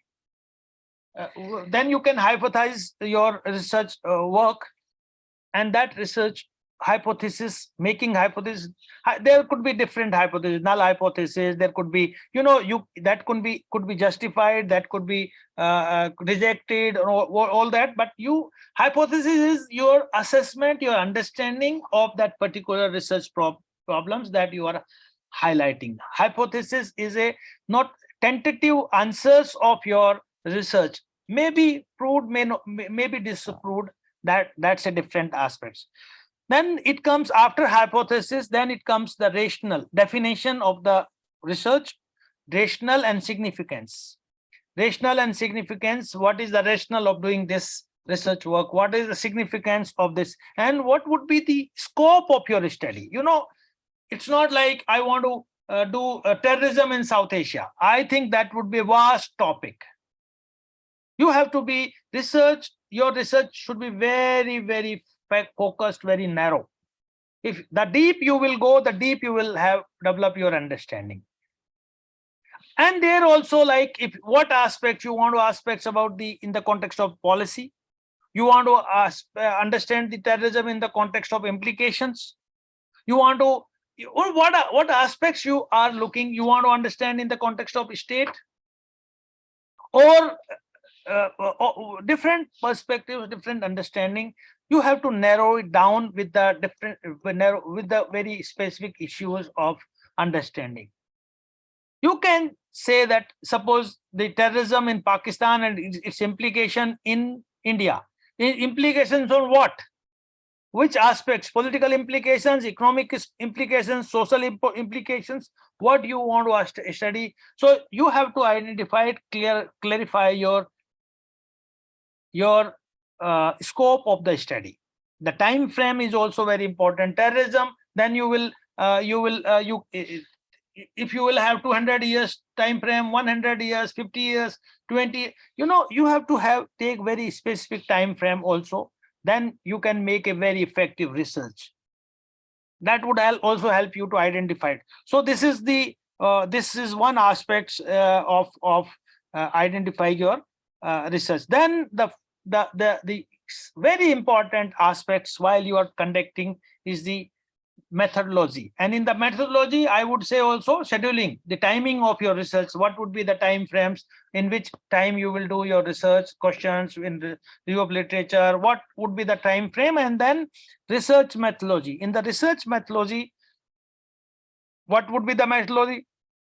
Descriptive, analytical, content analysis, inductive, deductive. What aspects you want to approach you want to adopt that to understand that particular problem, that particular study. What would be the sources? Primary sources, secondary sources. It would be field-based studies, it would be empirical studies, it would be theoretical studies. You have to very, very careful about while you are defining and identifying your research method, conducting that particular research. I don't know, there are tools and techniques in the science different, but in the social sciences we have that popular research methodologies, and on the basis of those research methodologies, field work and all that, you can conduct a very good research. Interviews, workshops, seminars, group discussions. You can conduct questionnaires, you can design questionnaires, there can be random questionnaires, and all that aspects you can define. Then it comes to the final aspects of after rational. Then the chapterizations. What would be the chapters? How you are designing? It would be thematical. It would be periodical. It would be how the chapterizations would definitely make your research proposals. That final outcome, what would be the final outcome of your research, in which these would be the chapters. The final outcome could be publications of research paper, publication of research book, publication of research report we will submit. sometimes in the PhDs we do not find. If you are doing a research projects and you are doing a policy paper, definitely you give it recommendations. But in the PhDs, we usually avoid recommendations. That findings can be findings of the problem, and that one problem has highlighted and pointed out another problem. That's the strategy, but it's not that recommendations for the PhD and then should be this, we should increase the employment, we should this. This is not the work of a good researcher, at least for the doing PhD. But for research projects, policy papers and all that, you can always do. You can conclude your research. So this is the second aspect, how to write a good research proposal that I wanted to highlight before you. The third aspect of my presentation is what are the different agencies and what are the different sources to get the research funding. You can see that one of the John Moneto programs, they also fund. They also give. Erasmus also funds. Those are the international programs and institutions. They give the research fellowships and the study programs. It is also based in JNU. But I categorize the four broader funding agencies, funding institutions that can fund to any institution. One is, of course, is the statutory bodies. That statutory bodies, they, or you can say research institutions, they fund for the research projects, for the higher studies, for the postdoctoral fellowship, for they are giving different grants for the seminars, projects, and all that. Like you are well aware about UGC, ICSSR, Indian Council of Social Science Research, Indian Council of Historical Research, ICHR, Indian Council of Philosophical Research, DST, IIPA. There are different, these are the statutory bodies, or you can say the research institutions, those funds in India, particularly, I would say in social sciences, UGC, ICSSR, ICHR, ICPHR, and then CISR, and then DST, and all these institutions, statutory bodies, they fund for the research projects, research studies, writing research paper, and all that. Then, of course, the international agencies. International agencies, if you will say, like UNICEF, they particularly fund in sanitation, water, women empowerment, education, all that. UNDP talks about the human rights and all that. Then European Union have different programs. World Bank has different programs. Water and sanitation programs, agencies, they also have. There are different international institutions, agencies, a part of the fellowships in different institutions. These are also very significant international agencies. They fund for the projects, they fund for the education institute. Then it comes to the third aspect is and that is very popular and that is very important today. We are not maybe that the private universities, deemed universities, or institutions, they are exploring it, and the government institutions and teachers can also explore that, is the corporate funding. The corporate CSR is very important. Corporate fundings are very significant source. Now, that all the corporate houses has to have that kind of fundings for the research and development. They are developing innovation centers in their own corporate sector, as well as they are funding to the other. So because the government has come out that all the corporate houses has to spend 2% on research and development, R&D work, and therefore that they can hire, they can associate, they can collaborate with any institutions, any universities, and like Tata, they have that kind of Reliance also, they are coming very less, but Tata has been very prominent contributor to CSR. So these are the corporate fundings that can help. You can explore the opportunities. Fourth is the government ministries, all the ministries and departments. They are having is very specialized, very specific departments, like in MEA they have research and publicity wing. Research and publicity wing in MEA they have. In all the different different ministries, they have their publicity and research wings. They fund to the third party. They fund to the third party for evaluation, different programs evaluation, or from like tribal ministry, like SMME ministry, small and medium enterprise industry, like the renewable energy ministry, all that. And they are having different institutions, bodies, like FDP is there. The FDP is that Federation of Indian Petroleum Industry. They also fund for the research projects and all that. Why to whom they fund it, to whom they fund it, or to whom they give the research? First thing is, again, I would say that they fund only for those, keeping in the mind, because they find, while they were evaluating, what is in their mind while they are even evaluating the research proposal, that what is the relevance and relevance or relevance of the research in present context. That is on that basis they fund to particular institutions or individuals to conduct the study. So the relevance and significance of the topic is very important, particularly for the ministries, because they have to perform, they have to face the elections, they have to face the people, that what kind of if you have come out with any projects like Ujjwala Yojana, or you have come out with any programs and Yojana, how much that had been. So that is one thing. The second is that all the ministries has the mandates. All the ministries has the mandates, and on the basis of the mandates, because either you go to the renewable ministry or energy ministry, or you go to tribal ministry or social welfare ministries, women empowerment.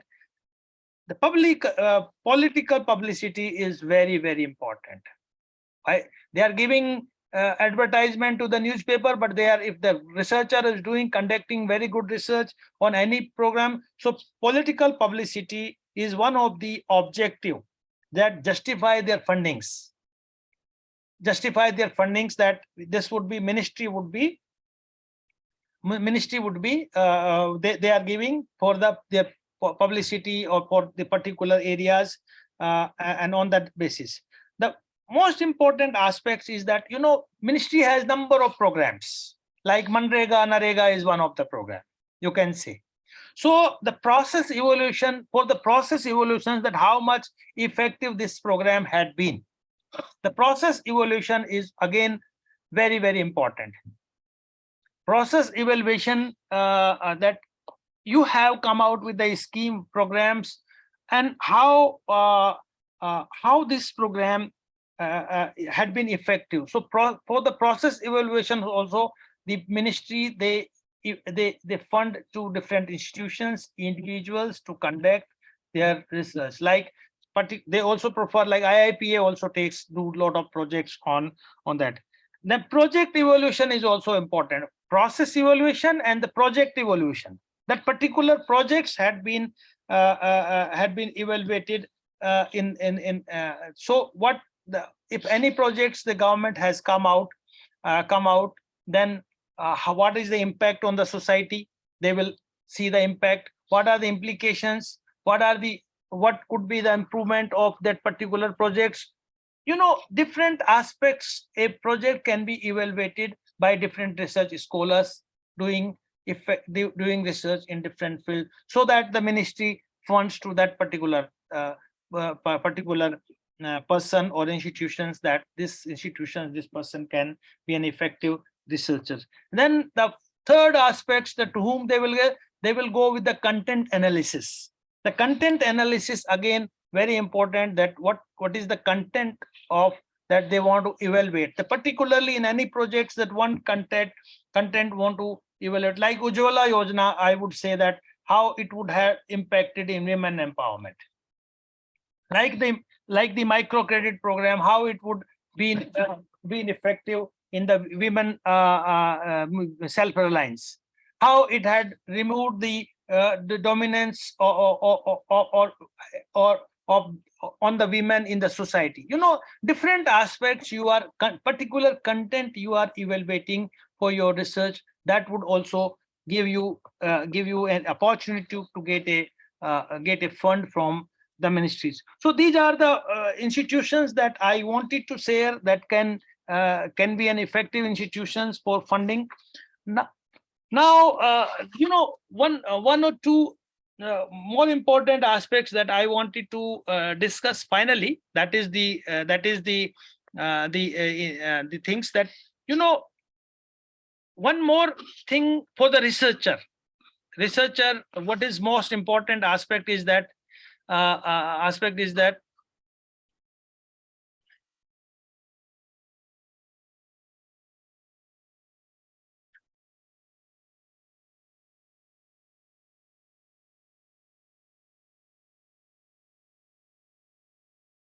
I'm reading just one comment is there, so I'm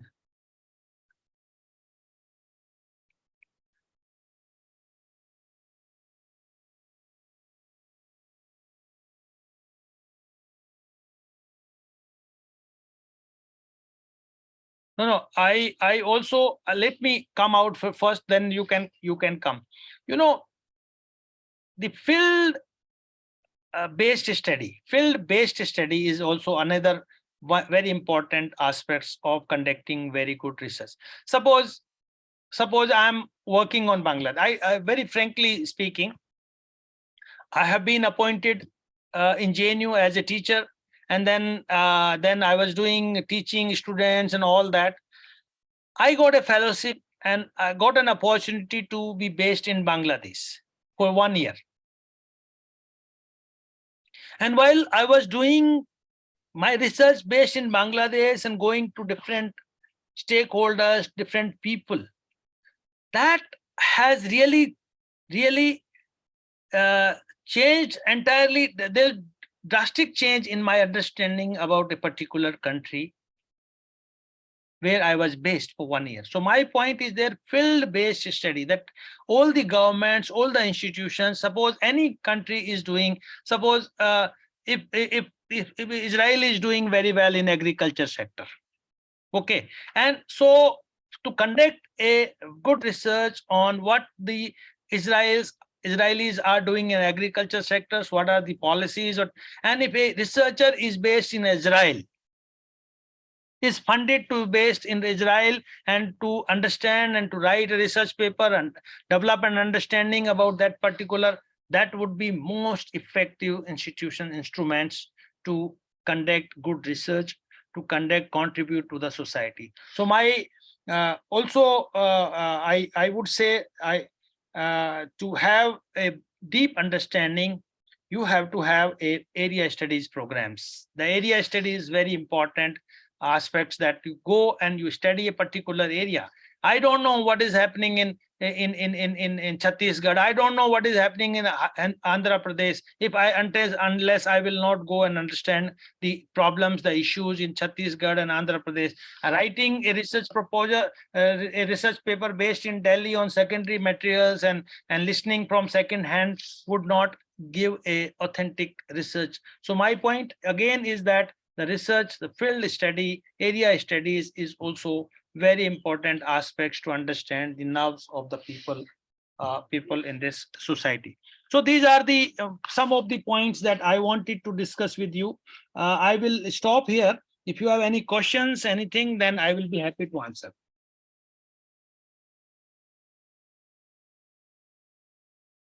Thank you, Professor Sanjay, for this detailed discussion on the research process and how it basically, I think we have lost him, his connection. Yes, ma'am. Yeah, Ah. he's there. I'm here only. I just keep in pen. All right. I thought so. Thank you so much for giving this session in which you've gone into detail about and sharing your own personal experiences also, how it has enabled you to to improve the quality of research. Because as a academician, as a faculty, we are always improvising, or each one of us. We need to update ourselves and we need to rework. Then only the quality of a research work will improve. So thank you so much. Dr. Smita, are there any questions in the chat box? Yes, ma'am, there are questions. But before that, I'll really have a quick review what the Bhardwaj sir has given a very insightful and eventful talk, and including all the events and his participations. It was a very wonderful. It was a travel across the research methodology, and also the basically what I was I think for most useful for the participant is the research proposal which you are given, and very elaborative feedback and very elaborative the process and the agendas and what should be focused upon. That was very, like, you have thought upon the authors' collaborations, which I think the authors' collaboration is the perfect combination of the ideas, collaborative ideas to be put upon on a common platform. Then the author citations, the peer citations, the success of the research, how even if you are a researcher and how you can have a successful research. Then the research questions, the research of what's the difference between the questions and the objectives. So how we can differentiate and how we can have a relevance of both the objectives and the tentative answers and hypothesis making, which signifies the scope of the study when you are making an hypothesis at the preliminary stage. Then the findings of the agencies which you have elaborated, because much of us maybe on the researchers' accounts, I'll also see like we don't know. We have the research in our hand. We do know the peoples, those who are working in and out from dawn to dusk and making a good research outcome. But in the dearth of the funding agencies, I think there is a complete lacuna and the gap where the person has the intellect. Like in India, we do have the intellect, we do have the platform, we do have the combinations of the overall ideas, but due to the lack of funding agencies, because we know all of us are not in a place where we are very much placed to invest or give an account ourselves to all the research fundings if we really want to have an authenticated research. So it was a very good information on the hand of the account. Like there is a statutory bodies like UGC, ICSSR, ICHR, and then there are some international agencies. Then there are respective ministries, those who work on the mandate and the public policy formatting.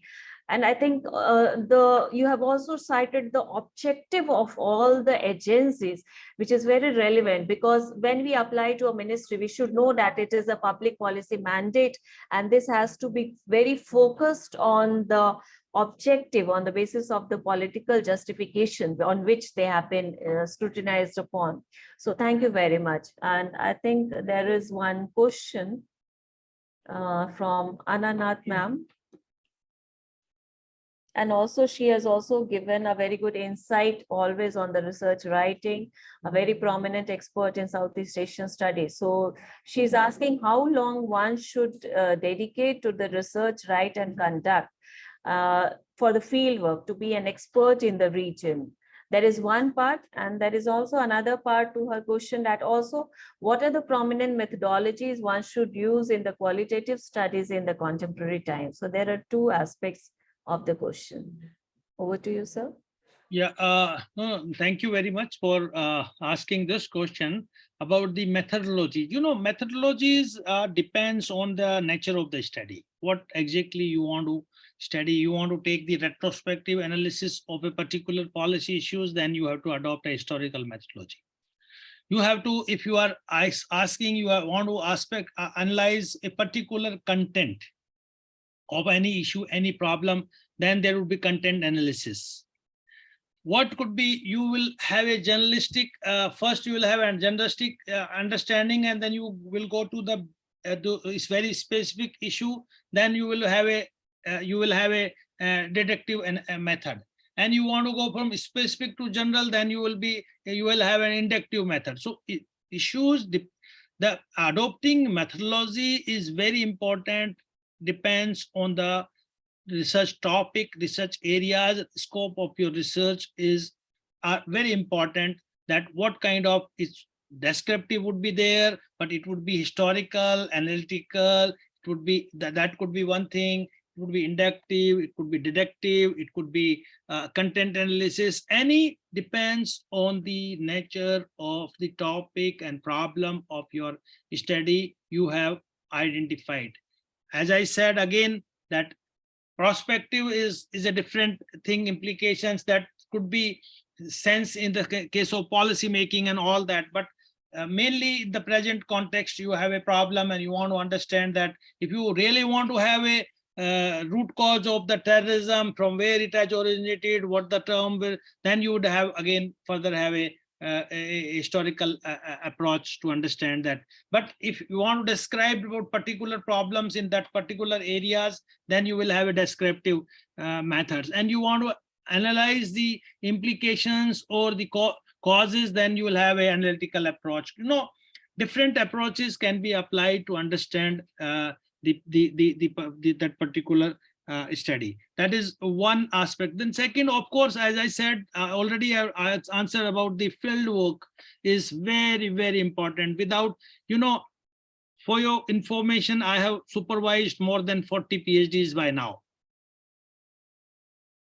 Except this pandemic period, maybe 3-4 students, they could not go complete this research work. None of my scholars had submitted their PhD without field work. All the students, all the researchers, I have it is mandatory for them that you have to visit to Bangladesh, or if you're doing on Afghanistan, go to UK, go to anywhere which country, if you are doing China and Bangladesh, go to China, understand, go to wherever. And there are source of the fundings for the field trip. You can apply for your PhD field trip to ICSR, they will fund. If you want to go, you're doing your independent projects also, then you can have your provisions of the field work, that this much money I required for the field work. And definitely I can assure you that your understanding about the subject will change while you will be in the field. The field will give you a different aspects of understanding, because that is very, very much empirical aspects of understanding that particular problem. Conceptually, by reading secondary materials and all that would be different thing. But while you will realize, while you will see the ground reality, suppose we will say, oh, it is duty-free access to all the goods to Bangladesh, suppose. That Bangladeshis can export anything to India without any duties, and Indian can.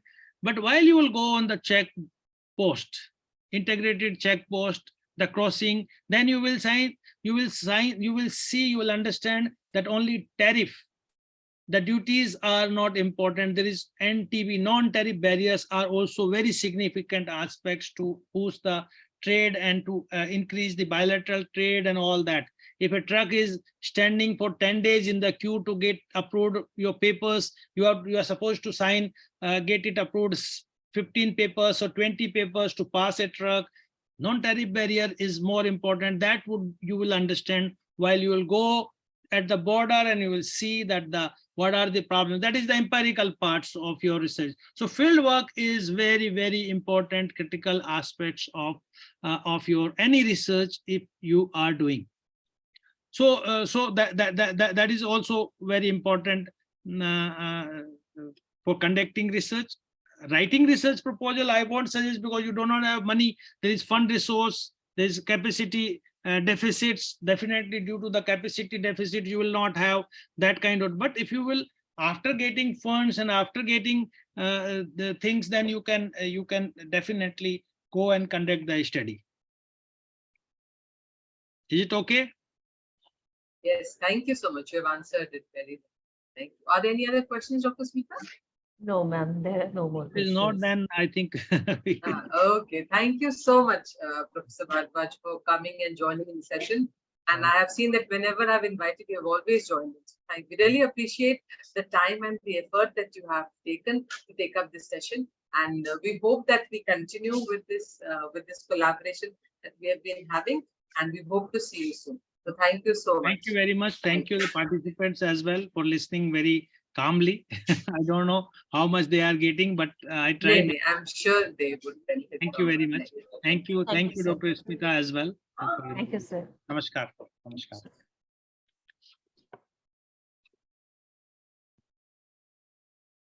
Dr. Smita, you can share the feedback link to all the participants Yes, and ma'am. inform them that we will start the next session around 2:15. Is that okay? Yes, ma'am. I think we All participants, the feedback link is being shared to all of you. You're requested to kindly fill up the feedback link and submit. And then we break for lunch. And post lunch, we meet at 2 to 15 p.m. for the next session, where we have Dr. Richa from ICSSR, who will be directly guiding you about the entire research process, research writing, research proposal submission, etc. Yes, the feedback link has been shared. All of you kindly fill it up and submit. And please note, as I've said earlier also, that all participants who are present, 90% attendance is mandatory for getting the FDP certificate. Also, you need to fill up the feedback as well as the quiz. Subject to that, only you will be able to receive the certificate. Now, many of you are sending mail or messages to me saying that, ma'am, my internet connection is poor, etc. Please note that we cannot do anything about it. If you have to leave somewhere for some emergency, you have to travel abroad or whatever it is, I'm sorry, we cannot. We have to ensure we are following as per UGC attendance, and is mandatory for all sessions, because I have noticed that today's session the number of participants have reduced. So please make a note. We've been having around 65 participants on an average. Today the number is less. So those of you who are not present regularly, you will automatically be eliminated for FDP session. So please note that. I don't think I need to reiterate this point again and again. So you have to make you have to be present for all the sessions. Thank you. I've already shared the feedback link. Please submit it soon, and also please join in the post-lunch session on time. So we won't be delayed. Absolutely. Maybe we can be starting by 2:15 max. Yes, Max. Yes. I think I saw a speaker. Yes. A very good afternoon to you, Dr. Richa. You are unmuted, Dr. Richa. Hi, good afternoon. Good afternoon, ma'am. All right. Shall we wait just for a few minutes, because we're planning to start the session around 2:10 to 15. Is that okay with you? Yeah, that's fine. That's fine. Right. So let us just wait. We Sure. had around 50 participants in the morning. So we just wait for some more time and then we can start. So we can have the session for 1 hour, and then half an hour we'll have for question, answers and discussion. Is that fine with you? Certainly, yeah. Okay, thank you.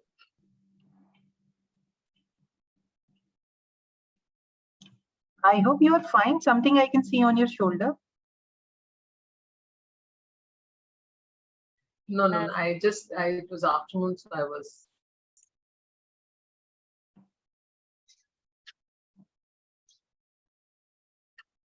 Basically having a shoulder pain, so I was just, but it's better now.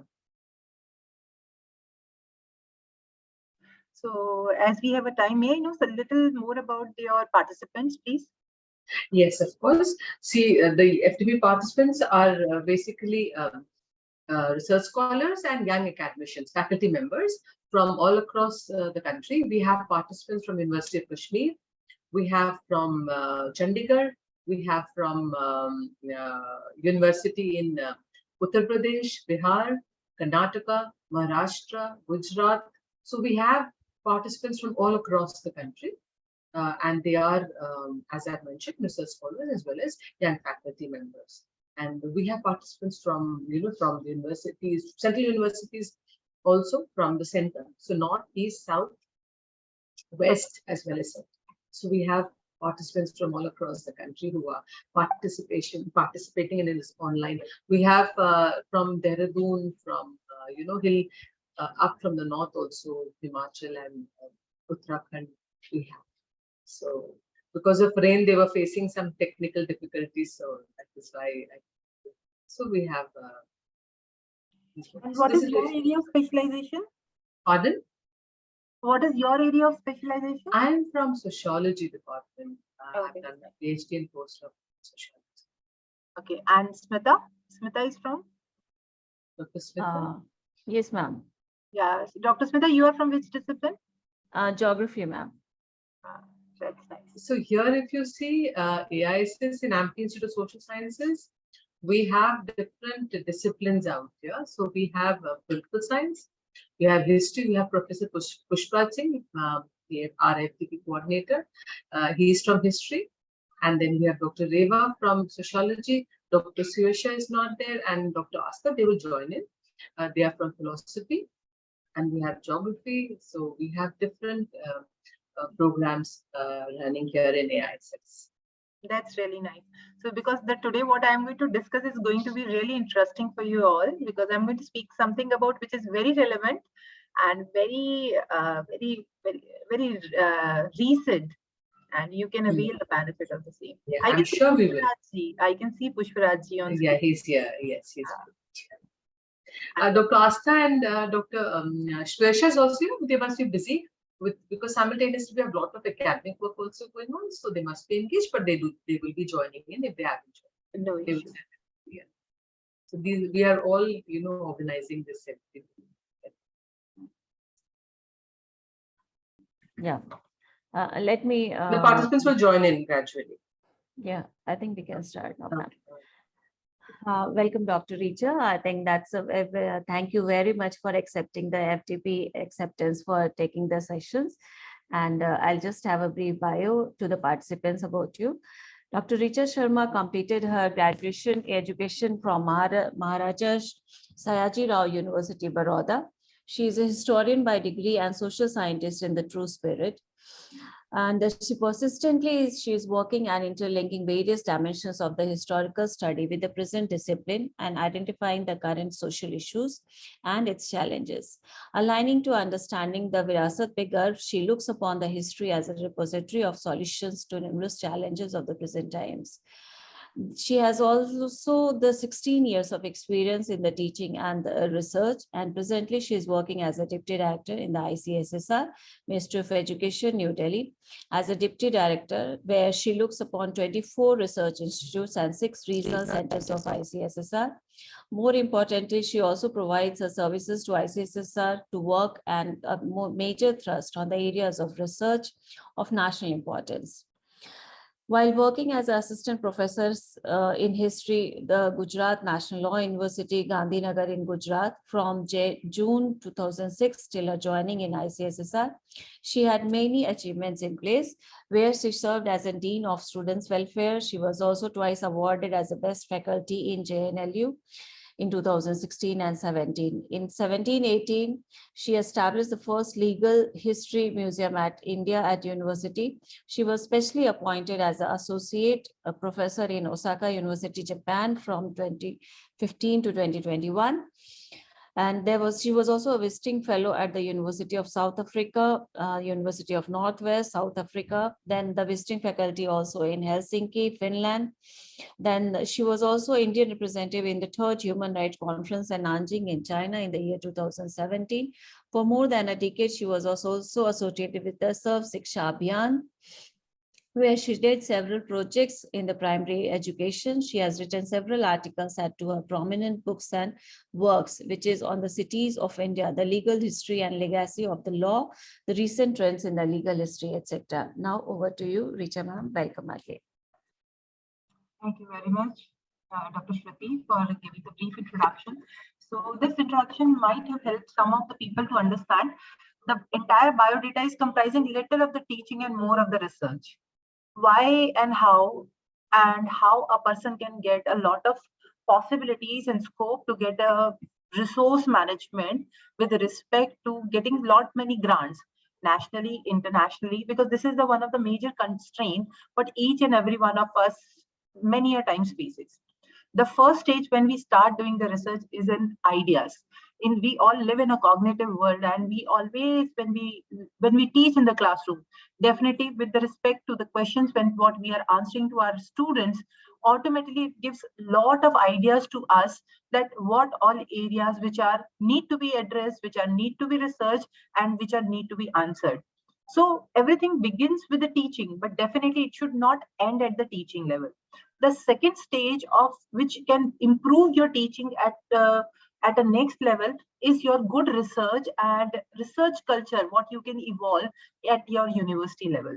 So I was fortunate enough that I got a very good opportunity to work in the National Law University. At the same point of time, I got a very good opportunity since the beginning when I was a PhD student, inclined towards the research and to understand how research in social sciences is taking place in India, what all type of aspects which are required, and what all aspects are to be considered while doing the research. So in today's class or a session, I'm going to address about the few things which is very fundamental to understand how to fetch over the resources related to the social science research. And specifically, I'm going to focus upon the social science funding landscape, especially in ICSSR, and what is the immediate opportunity available for all the good research scholars around the around national level. So without taking much of your time, I would like to share my screen. Yeah.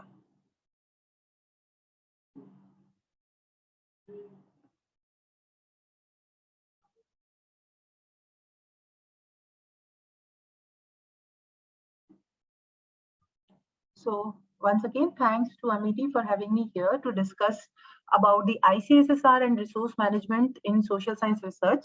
So when we talk about what exactly the social science research is, it is basically a systematic process of investigating and analyzing social phenomena with the reason to gain knowledge and understanding about human behavior and society.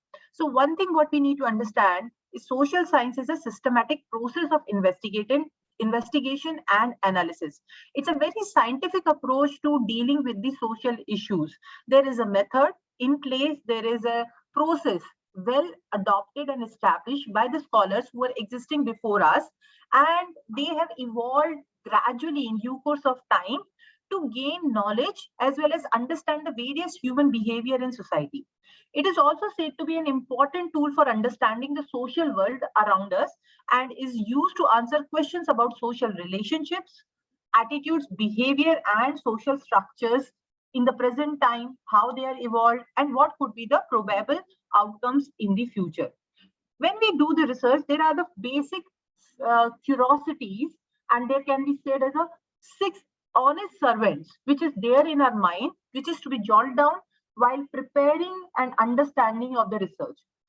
There are always two things to understand first. There will be the ample of resources available, and there is a resource management at a pan-India level is taking place.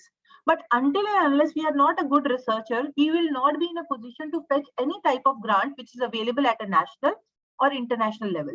So to begin with, I have given a basic understanding about when we are doing the research.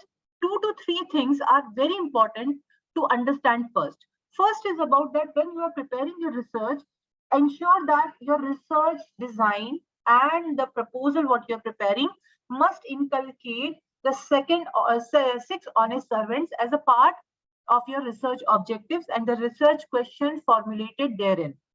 The first is what exactly you want to research, when you want to research, what would be your time, what would be your schedule, how you want to go about it, and from where you are going to collect the data, who all are your stakeholders, what is the reason behind why this particular research is important, and how you are going to do this research. So these 6 honest questions are very important for you to answer before beginning to think about the avenues for the research grants available at pan-India level. The another important concern which is related to us, that once you are done with an understanding about what exactly you want to do in your research, this is something very important, and this is something very pertinent problems what we are facing at this point of time, not only at India but at a global level, that is about the ethical concerns related to social science research, which is very important for us to consider, as the research often involves human subjects and can have real world consequences. Some of the ethical concerns that may arise in our social science research must be undertaken, carefully understood before venturing into our research data collection. So one thing which is very important, once you identified which area you want to research upon, the first important aspect is, when you are towards the data collection, please ensure that there is an informed consent from the participants. What this all about? So the researcher must ensure that participants in their study provided information, informed consent to participant. This means that participant must fully understand what they are agreeing to and must be given as the opportunity to withdraw from the study at any time. So we have seen that there are a couple of studies in which we do not inform them exactly what we are doing. Many a times they do not even inform them that for what purpose they are there and doing the research. So to avoid such a situation, for example, when the studies on the transgender has taken place recently, we come across some issues that without taking the consent of the concerned participant and data providers, the information has been gathered. Many a times it has happened that we do not, when we are trying to collect the data, which is not very easily available, we go to the different sources and collect the data without giving a prior information. So this is something against the basic ethical principles of research, and that is to be avoided. The second important aspect is related to the privacy and confidentiality. Researcher must ensure that participants' privacy is protected and that any person information they provide is kept confidential. Now, couple of times, like when the focus group discussions take place, please ensure that you you take the agreement with them, consent with them, and then after having their consent only, you go further about it. At the same point of time, many people are not so comfortable, so that's absolutely fine with the research agencies also. If you have taken a prior consent and you do not disclose the privacy and confidentialities related to the participants. Harm to participants. Researchers must take steps to ensure that participants are not harmed physically, emotionally, psychologically as a result of their participation in study. Many times we have seen, especially in the cases of the political studies, and when there is a refugee studies take place or migration studies are taking place, and even during the time of COVID study also, we have seen some of the research questions are formulated in such a manner it was not emotionally to be considered, or psychologically it is not correct way of answering it. So while preparing your tools, please do ensure that it does not harm emotionally or psychologically to any of your participants. Physically, harms are not there as such in social science research, but definitely there is always psychological and emotional pressure, especially when you do a study in the bully culture, the growing bully culture in the teenagers or among the school and colleges level. There is always a psychological impact is there. So you need to do more of the concept mapping rather than formulating direct questions. So these are the certain very important ethical concerns what we realize. Many a times people don't only understand that it is what has been given as a direction under the UGC guidelines of the ethical regulations is the only one which is to be considered and followed. Definitely it is in the place and it is very important for all of us to follow, no doubt about it. But going beyond, there is something more to understand about the ethical concerns related to the research. So if you are taking care of these issues, what I have given you the informed you right now, I think definitely it is going to be very beneficial for you, not only for you, but also for the society at a large. How at a society as at large? Because in the research, there is a very important aspect related to research is of the dissemination of knowledge. So this dissemination of knowledge is involved, but through the publications, through the presentations, and through the community outreach. But at the same point of time, there are the stages and there are the time when you have to give the disseminations of the knowledge. So many of the research programs, for example, in the ICSSR also, we have a two type of patterns what we follow. The dissemination of knowledge and in the society is so important, and which we expect our scholars are providing and considering while submission of their proposals also. So we make them to understand that through the guidelines what has been proposed by ICSSR, that they should make a publication and also organize some seminar or a workshop related to the area of the research what they have chosen. But at the same point of time, there are some programs. For example, in the Sarv Shiksha Abhiyan, in the UNDP reports, when we prepare, and at the many times in the state government reports what we prepare, and recently in the short-term empirical research, special call on short-term empirical research of ICSR also, we are not allowed to make a social dissemination of information because it is more related to the policy implications. So when your research is contributing towards the policy making, I think it is like your entire domain of contribution will be changed. But definitely once it is approved by the funding agencies, you can bring them to the dissemination in the society by way of publication, making presentation, and doing the community outreach by having a capacity building programs, scaling up programs, and others. So there is these are some few aspects what I covered. Other than that, when we do the research, always remember that there are the 4 steps in the research: planning, organizing, executing, and identifying hurdles. I'll repeat again: planning, organizing, executing, and identifying the hurdles. So what are the hurdles? The hurdles are basically challenges. What type of challenges you basically, or us basically, we all must have faced is limited fundings. Many a times, like I will give you my example only, that it is not at your level you want to have some agencies to help you. Even for us also, there is like we are at such a level that we cannot have a much of the funders available with us because we are into the policy already. So we need to identify how this funding limitations can be overcome, because the type of big data analysis what I want to do is required lot of funding, but it is not possible until and unless like there is no conflict of interest. So keeping this type of issues apart, in general, for the social science research, for the social scientists who are working in the universities and colleges, basically they face the problems of the limited funding. This limited funding problems can be overcome by 2 ways. One by the institutional initiative and other by the national initiatives. What can be by the institutional initiatives?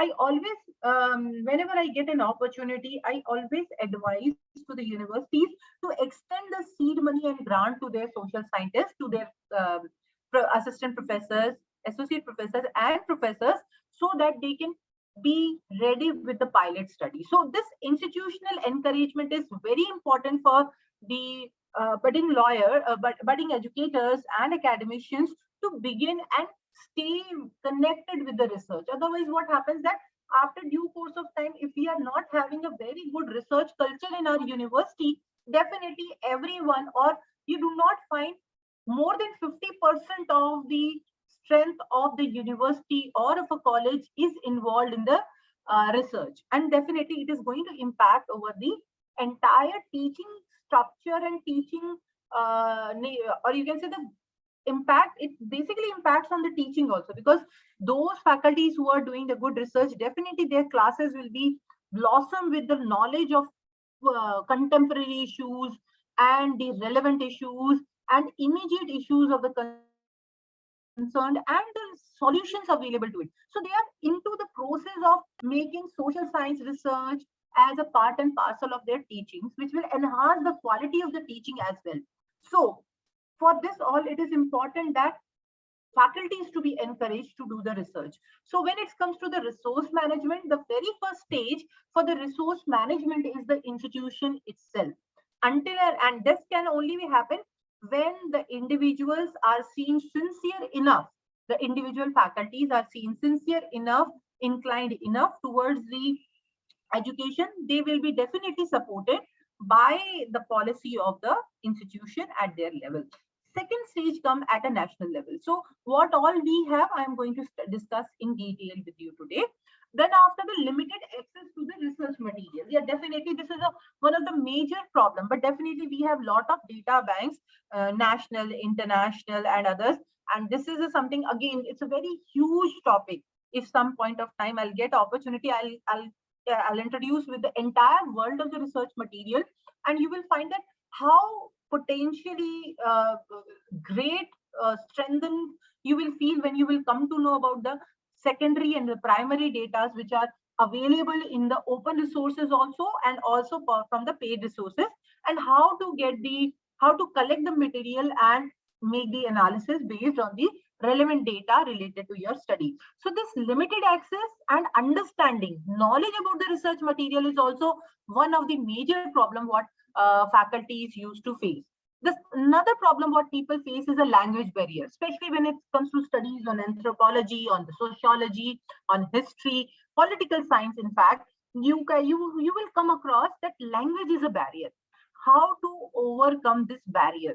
So definitely this required another type of training and exercises, studies. For example, if you are from the history, you need to be good enough to understand what the paleography is. Though every one of us have studied during the time of our master courses about the paleography, and while doing our PhD research, we were introduced by our guide about the paleographical studies, the diploma in Persian, diploma in various vernacular languages, and but this is something you have to do it on a regular basis. This is what I have experienced while working in Gujarat for a very long, that when you take up society and literature as one of the important or a potential source of your data, language becomes a barrier. And to overcome this barrier, you need to be well acquainted with the vernacular languages or the language from which the data is available. The another way to understand the language is a barrier is many a times that people, those who we do not understand the basic languages, like we feel that I am from the vernacular background and I will not be in a position to read and write good in English. So to overcome this, I'll give you just one example of Mahatma Gandhi. Gandhi ji was never a person who has been trained in foreign language or in language of English, but in due course of time, he evolved himself well enough. So, then we have seen how good he was in English and how he has wrote a number of letters to his acquaintance, number of letters to the British government, number of letters during the time of freedom, India's nationalist movement. The point over here is language is a barrier only to the time, up to the time when you are thinking about it.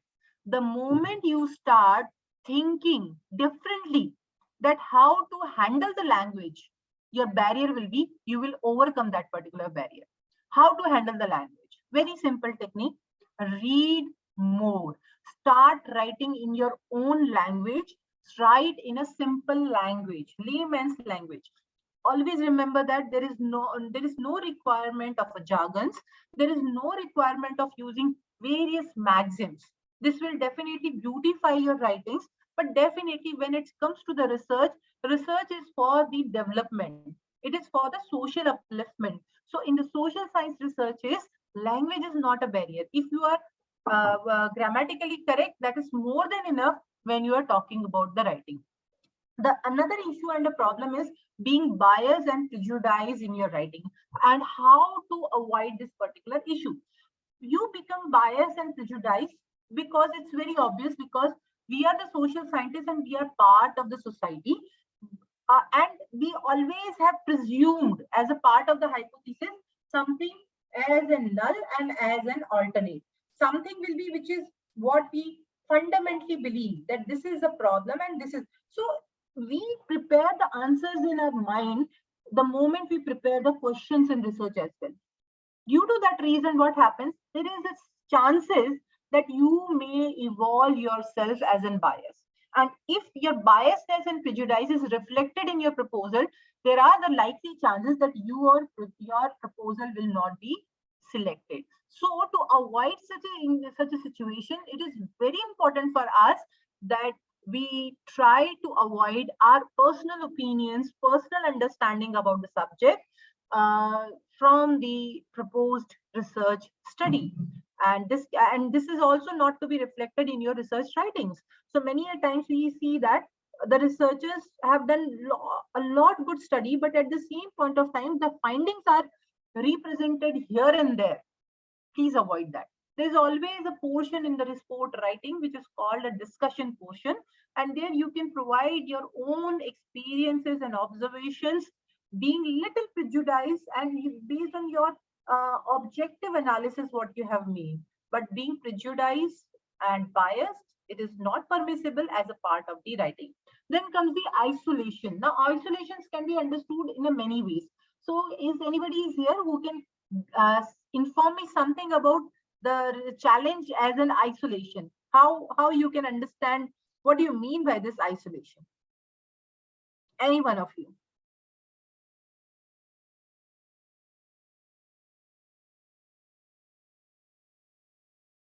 What we mean by isolation? Any idea? This is something very important. Isolation can be seen in the different perspectives. Okay, I'll give you one example. I'll give you a story. Okay, on the base of story, we will try to understand whether it is a case of isolation or not. When modernization of Japan was taking place, right? When modernization of Japan was taking place, the era before that was an era of isolation. In that era, all the ports, seaports of Japan were restricted for the entry from any of the country other than Spain. No other foreigner was allowed to enter in Japan because there was a time where the Portuguese had tried to have proselytization, that is a conversion at a mass level of the Japanese community. So they got with the difficulties. The shogunates of Japan had got rid from those Portuguese, and those who were converted were sent to the different Portuguese colonies. And at that point of time in the 16th century, Japan decided to go into the isolation. Okay. Now, when they went into the isolation, it doesn't mean that the society was not growing. There is not a social development that taking place in Japan. So the researchers from the West who wanted to go and make a study on Japanese cultures, they understood the isolation policy of the Japan has become the major hurdle to understand it. And that has created a problem to the researchers to understand the major issues related to it.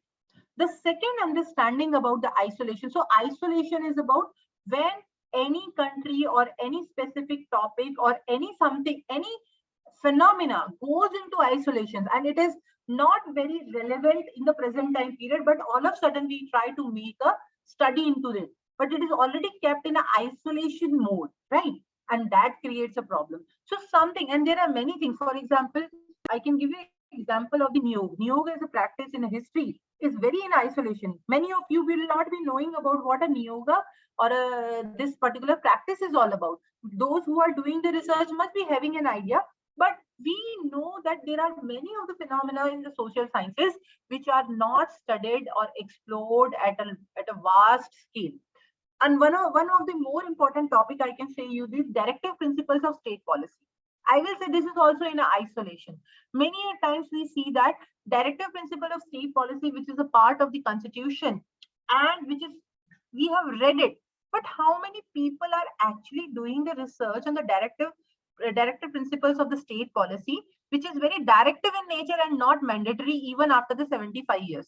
Don't you think it is a topic to be studied, but it is kept in isolation with the A, B, and C reasons? So you will come across, whether it is a history or a social science, history or a geography or it's economics, there are the topics which are kept in isolations and not much of the studies have been taken place. So this is something what you can bring back to the mainstream of the study.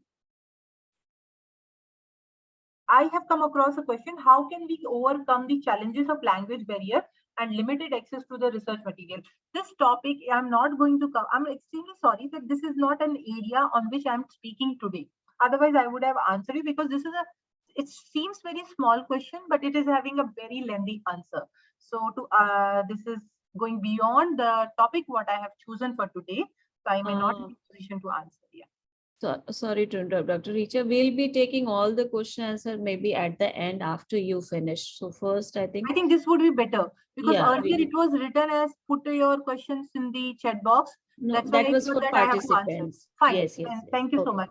Because okay. it cleared my doubt also. I thought that you And- want me to take the question whenever it appears. No, no, And it is should be at the end. First, you will great. speak.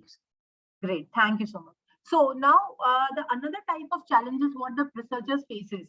So there is always, you will see that it's not only about this is my personal experience also, and this is about the experience of many with whom I have worked also. The stress and the management over the stress. It's not so easy that when you are doing the research, you will face the barrier, constraints related to fundings, constraint related to language, constraint related to the data collection and collection of the materials. And also that within a limited given time period, along with the different type of responsibilities, whether it is your official personal responsibilities or professional responsibilities, research is always considered to be the secondary and additional activity over and above your professional activities, what you are doing. It definitely requires a lot of passion to do so. If you do not have a passion, definitely you will be stressed out so easily. At the same point of time, many people found it very fashionable. It's very fancy to do research, and I have done research on this particular aspect and that. But definitely, when you do the research very sincerely, it becomes stressful if you have not organized your research adequately. So many people think it's so fascinating, but it's not actually. And definitely, you need a more and more concentration and management of your time when you decide to do the research, because you want to go some extra mile by doing that research. So and we are living in a world of a Scopus index journal. So इसके लिए मैं हमेशा बोलती हूँ, दोस्त fail हो जाए तो दुख होता है, लेकिन दोस्त फर्स्ट आ जाए तो ज्यादा दुख होता है कि भाई मैंने भी स्कोपस में डाला, तुमने भी स्कोपस में डाला, मेरे दोस्त का हो गया और मेरा रह गया. Now we will be happy for him, but we will be more sad for us, and this is going to give us in the real competitive world, it gives a lot of stress that my no scopus paper has been published in this particular year. That's absolutely fine. We are actually not doing right to it. I do not see much important, personally, this is my personal opinion, I do not see that Scopus is the only way to understand the social science research in India, and even in the third world country, and even in the any developing country which is aspiring to do good research and culture. And even the epistemological studies design that has been prepared for the third world countries are also not suffice enough to understand that how much type of stress is building up in the social science research industry. So somewhere this has become really very important for us to understand. Many a times it will happen that your scopus publication will take place, will not take place. But more important is doing the projects, getting the publications even in the UGC Care Journal, maintaining the standards at your own level. See, scopus is important. That is for maintaining the standards. But once you are doing a good research, automatically the standards will be maintained automatically. So to deal with the stress, the most important is understanding and identifying and accepting that there will be a times when my research will not be published, but definitely I will overcome and I'll try to do better and better research. This is what very important for those who are doing the PDF, postdoctoral fellowship, or those who are into the doctoral fellowship, or those who are doing the research with the international organizations. You will come across there is always a conflict with the supervisor, and there are only always two type of supervisors. One says keh diya na, bas keh diya, means do the way it has been informed to you, and the other is always a liberal and give consideration, like ja simran ji le apni zindagi. And especially this happens in the cases of the PhD scholars, and where you will find, and definitely you can demarcate the two type of PhD guides. I always try to see in which particular category I am. Definitely I am not in the category of second, that ja simran ji le apni zindagi, because I want my research scholars to be technically sound and correct.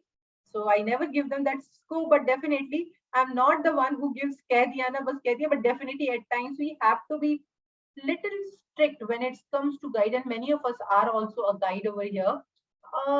Please guide your students to do the research. It has to be scientifically correct, technically correct, because if this is not happening, definitely at pan-India level, we will not be in a position to improve the standards of the ongoing research in social sciences in India. And especially the cardinal problem is about these solutions, constructive outcomes. Our way of thinking becomes so critical that we always try to put the blame over A, B, C, any issue or any government policy or something. We don't try to go out of the box and provide a solution. This is something becomes very important for the researchers to look upon. So this is like I'm preparing you to understand that before looking for the funding agencies, your basic understanding to be clear. Then comes the time management. Now, what is this time management is?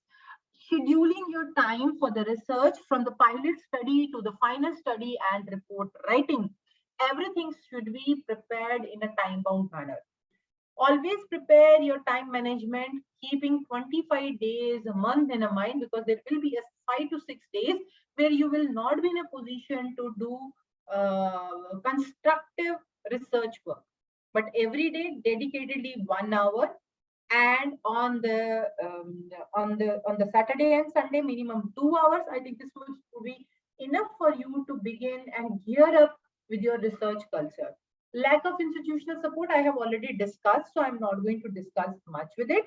So, then after, there is a lot of things to speak and discuss with you, are right?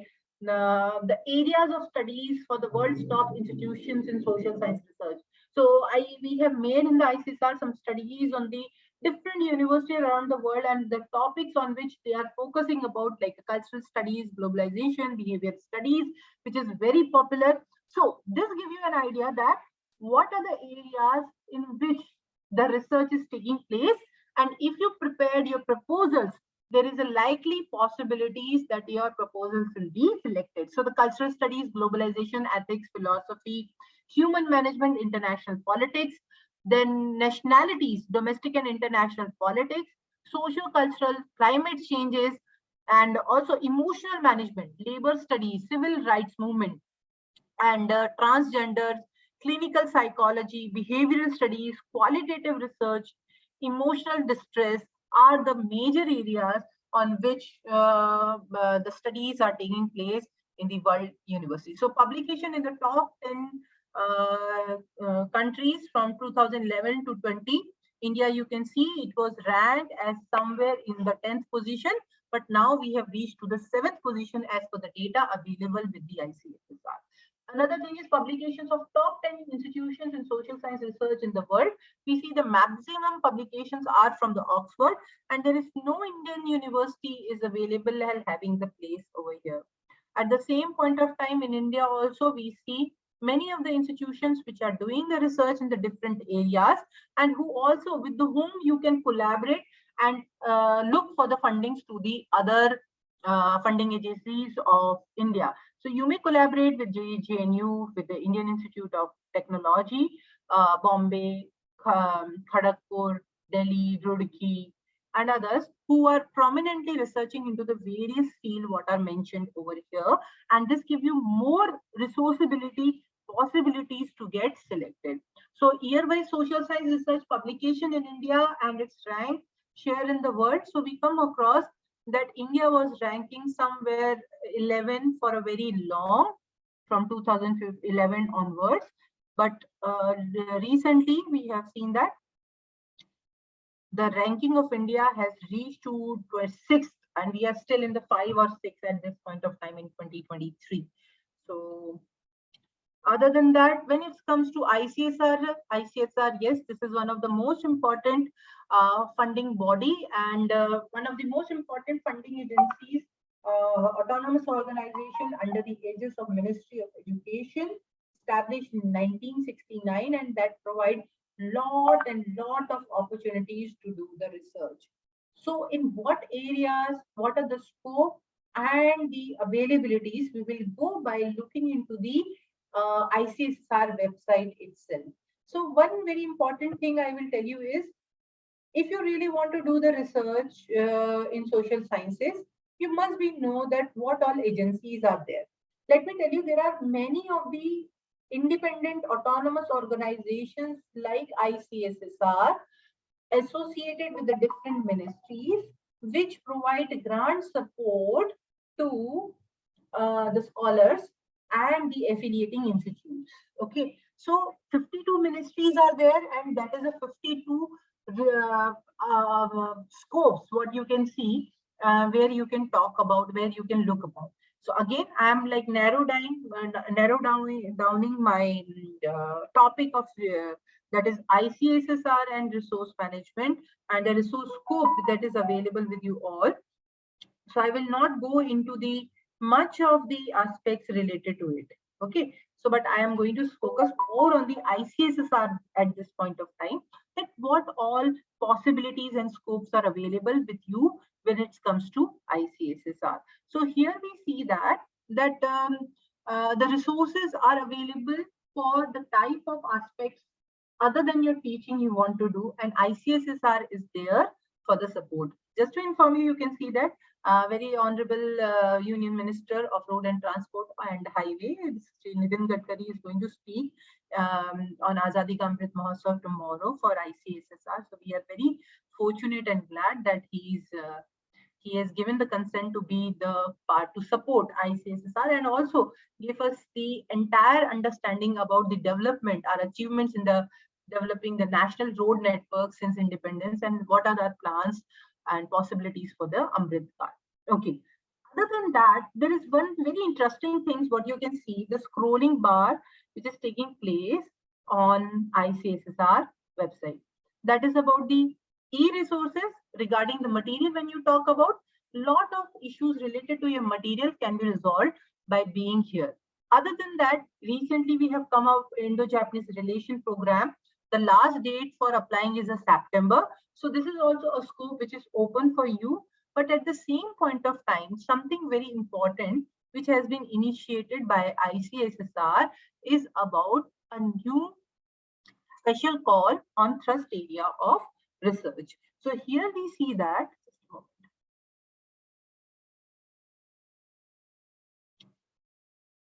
recently, ICSSR has invited applications for special call for short-term empirical research projects of 23 and 24.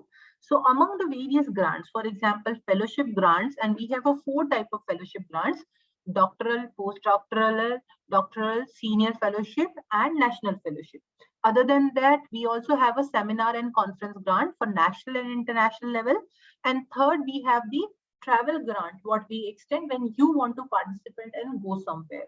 So this is also a resource assistance what ICSSR can provide to the social scientists at a different level.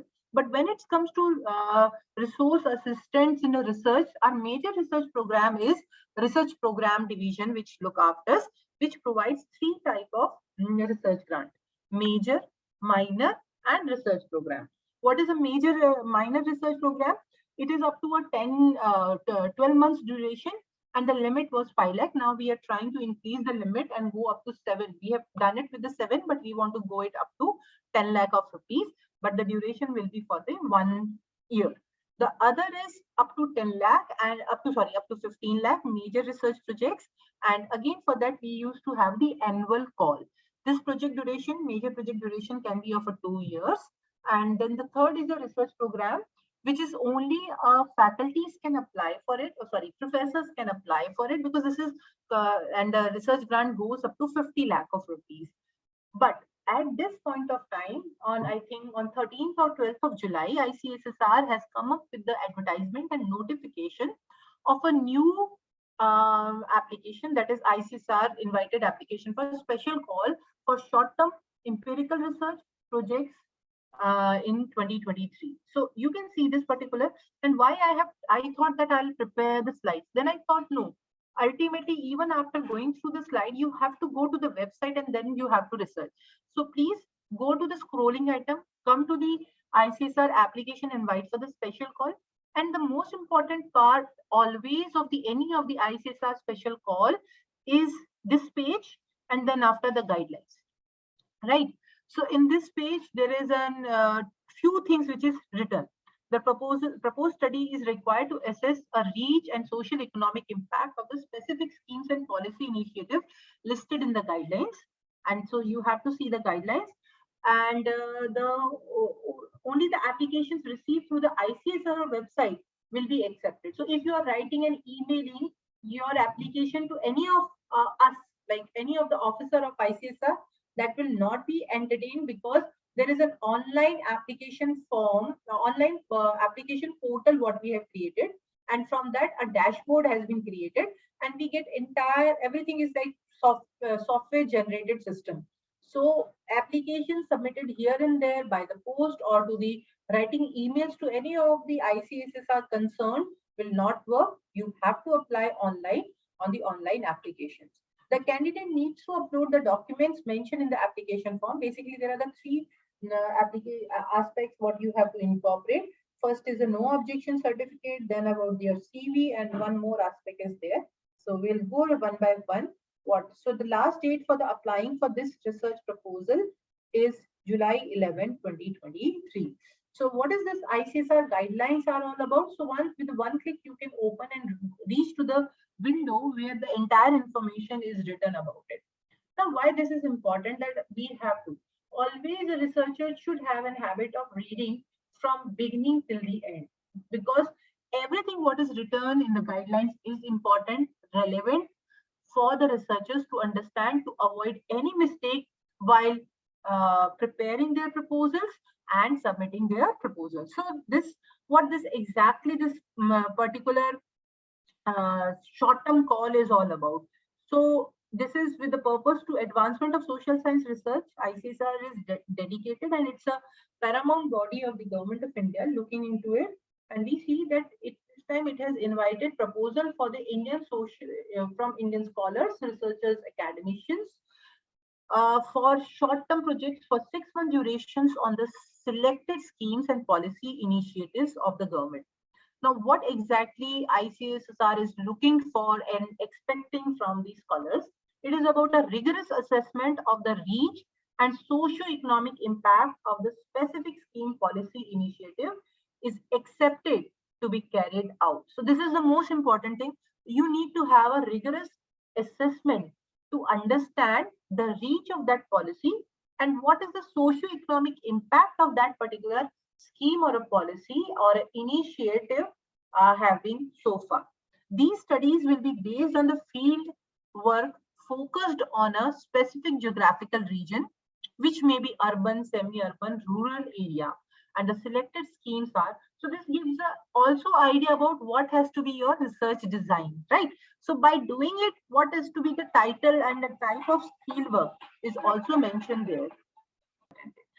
So let's go back to this and to discuss about that, the policies in which the research is expected and research is desired this time by ICSSR is impact assessment. Now, impact assessment of some of the policies would be for the 3 years and would be for the 5 years also. So there are some policies which is older than 5 years. So you have to make a impact assessment with the year and identify geographical region, and in the 5 years due course of time, and number of participant is also important. So here there are 31 schemes that has been listed in the ICSSR for which the research is expected. That is PM Ujjwala Yojana, PM Awas Yojana, Deen Dayal Antyodaya Yojana, Krishi Sinchai Yojana, Fasal Bima Yojana, Kisan Samman Nidhi, Year of Millets. So this Year of Millets 2023 will not be an impact assessment study, but definitely it will be more of a study in which you can provide us suggestions to bring, or you can talk about the explorative and informative research about what can be the probabilities and understanding about the millet cultivations, millet consumption in India, and contribute something as a studies on the millets and the millet culture of India in the last in the decades, in the era, or since the beginning of the historical time. So this gives a larger scope for us to make a study into millet. Then economic analysis of millet and understanding that can also be one of the perception what you can carry through your research. Ayushman Bharat is one of the very important, you can say the ministry itself, Ayush ministry that has been established, and also under that there is a Ayushman Bharat scheme and other schemes for which you can make the research. Jan Aushadhi Yojana, which is very recent, but definitely you can make an impact study of the same for the 2 and 3 years. Swachh Bharat Abhiyan, definitely this is one of the most important and popular program. What would have been the impact of this Swachh Bharat Abhiyan in the different region, urban, semi-urban, and rural region can be studied very well. Make in India, Gati Shakti, Atal Mission of Regeneration and Urban Transformation, Atal Pension Yojana, Jan Dhan Yojana, Pradhan Mantri Mudra Yojana, Stand Up India, Startup India, Digital India. So this Stand Up, Startup and Digital India gives scopes to the management, to the commerce, and also to the IT sector, and you can make a very good interdisciplinary studies along with your counterparts in the sciences who can contribute to understand what could be the probable social applications related to the Digital India. Atal Innovation Mission, Skill India missions, data protection and localizations. So this again have a component of both science and social sciences. So only thing is that you need to be a little more creative, and the novelty should be there to address many issues which begins with the social sciences, begins with the sciences and technology, and had a greater impact on the society. Similarly, you can also look into the very aspects: Beti Bachao, Beti Padhao, new education policy, black money, Benami transactions. So those who are from the law, they can definitely make a very good impact assessment, socio-economic analysis of the different act that has been passed in few years. For example, Black Money Tax Act, imposition of Tax Act 2015, 2016. You can make a wonderful study at two levels, at a state level by collecting the data from the high courts, or from the Supreme Court, looking into the implications of these acts, and under these acts, how many cases are being registered and resolved, bringing these acts in the practice. So this can be a very good applied research with a quantitative and qualitative analysis of the various issues that has been involved in the legislation that has been passed in the past, and what all amendments can be proposed by the impact assessment studies by the scholars. Okay.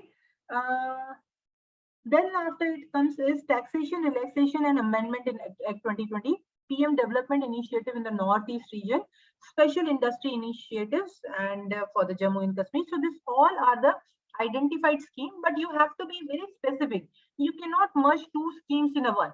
अगर आप बेटी बचाओ बेटी पढ़ाओ पे काम करें तो उसी पे काम करें, सुकन्या समृद्धि योजना को छोड़ दें. तो इस तरह से आपको आइडेंटिफाई करके ही काम करना है कि क्या आपके लिए इंपॉर्टेंट है और क्या आपके लिए सबसे ज्यादा रेलेवेंट है, और in which you are the most interested to really sincerely do your research. Proposal to study any of the scheme and a policy initiative listed above is a specific area and may be sent individually by a researcher or collectively by a group of team or team of researchers. Now this line gives you the scope.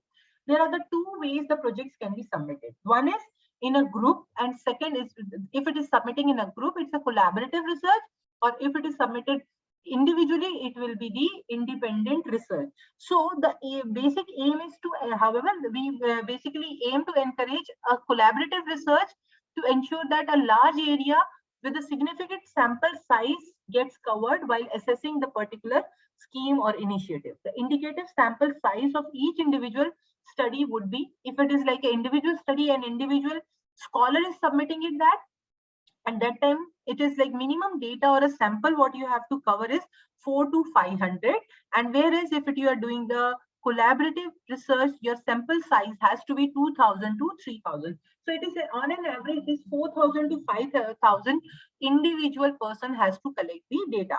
The researchers are encouraged to undertake quantitative as well as qualitative research and a scheme in the selected geographical region. So you have to see, for example, impact of any of the yojana in 4 districts, impact of any yojana in the northern western. Just I'm giving you the example. So you have to do the research region specific so that the impact of that particular scheme at that particular region can be analyzed well for introducing some constructive suggestions to the government. ICSR encouraged several institutions in a range to come together and propose a collaborative study that offers a comprehensive assessment of a particular scheme initiative over the whole region. Okay. Now it is written in italic. So encourages mean more weightage will be given when the several institutions come together and submit the proposal. Now, what would be the award and the amount of the award? I would like to know how many of you have been awarded ICSSR projects so far. Any one of you? Just write in a chat box, yes or no. I'm giving you 1 minute of time. Write in a chat box.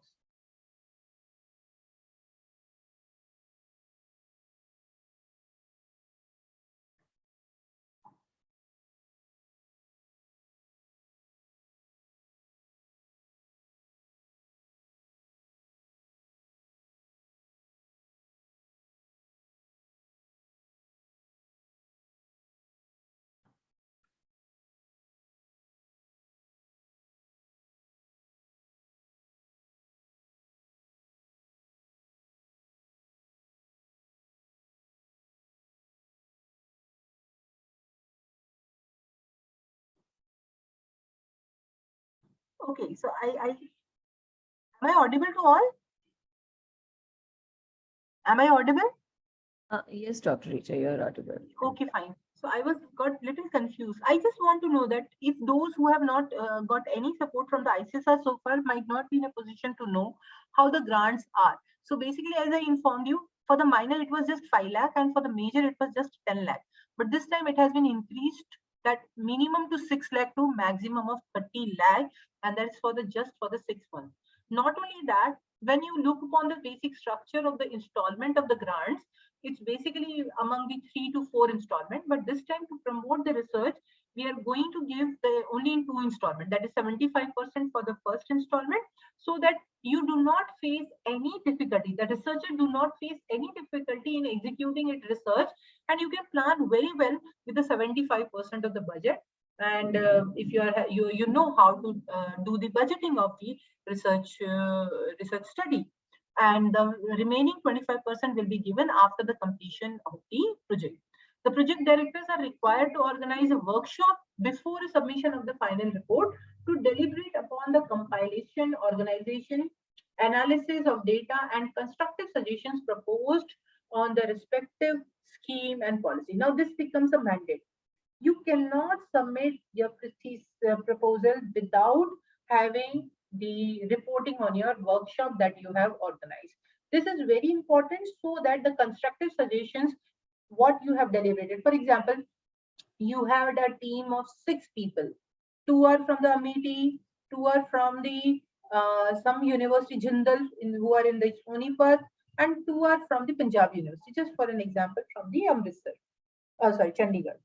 Now, all 6 have to come together, have to organize a workshop, and then after disseminating the information, how you have gone about it, and also discussing about the constructive solutions, discussing about that, and before incorporating them in your final report writing. So this is an exercise that you have to sit together to do the brainstorming on the data what you have collected and do the analysis. One very important aspect what I would like to inform you over here is, please ensure that you prepare a common questionnaire. It should not happen that one research team is preparing one questionnaire, other is preparing the other. Would be better that if you collect the data or a sample from the different regions, go with the standard questionnaire, observer, or whatever the tool you have prepared. But it should be common. It should be common for all. Then only the data sample can be of the 3,000 and 4,000 people. Now, the type of studies, there are the two types of studies, individual and collaboratives, that I have already informed you. The project director will identify the larger geographical area aiming at sample, which we have already informed.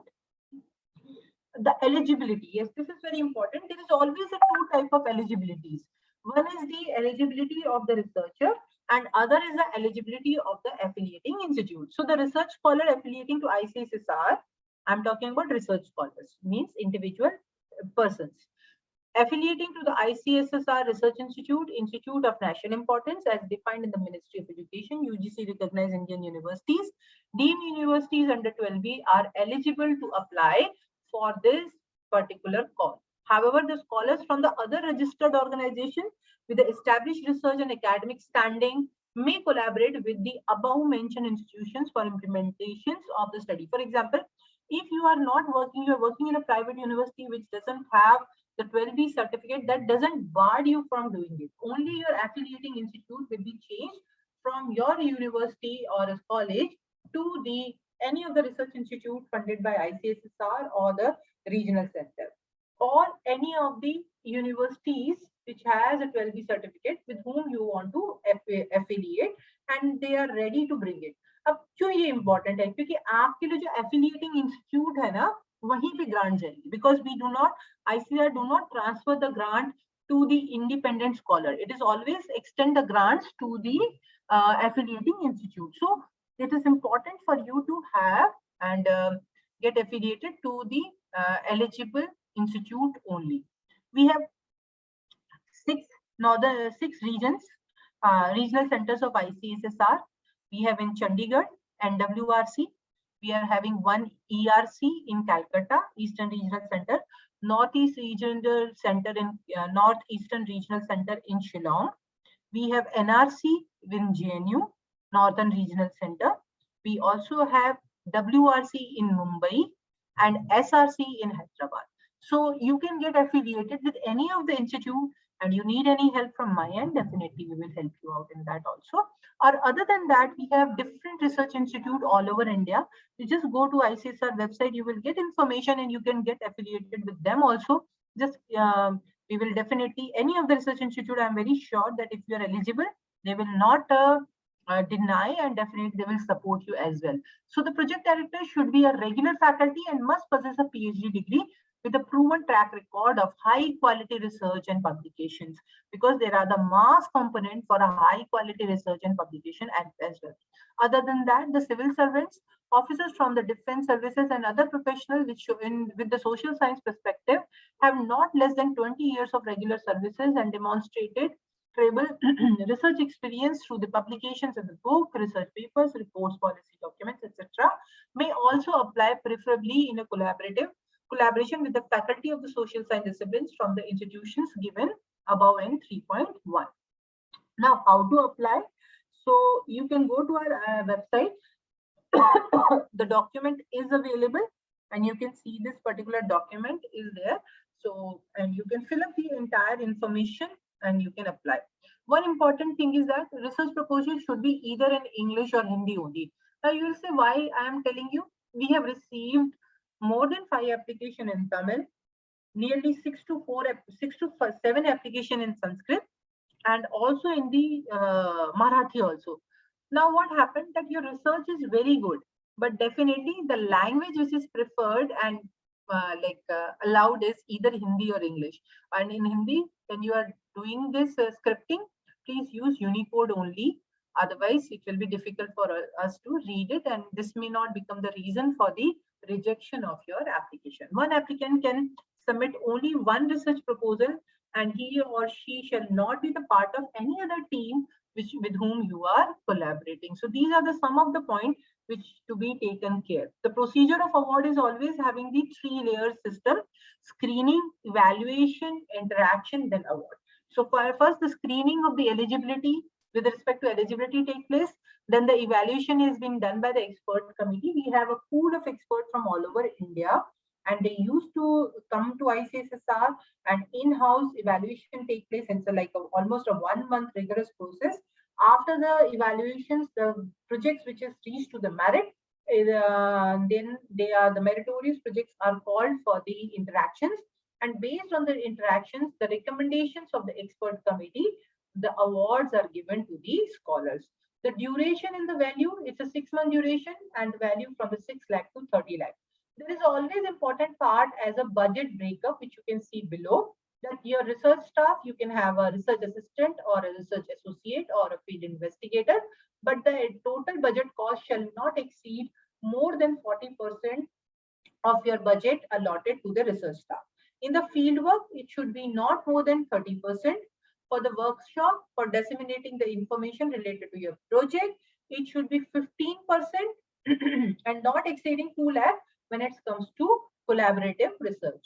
Equipments and study materials, that you can make a breakup of 10% for this equipment and study material, that you can these computers, printers, whatever you purchase, you have to either give this back to your affiliating university or the institute, or if ICSR asks, you have to return to us also. But this happens in the rarest of the rare cases.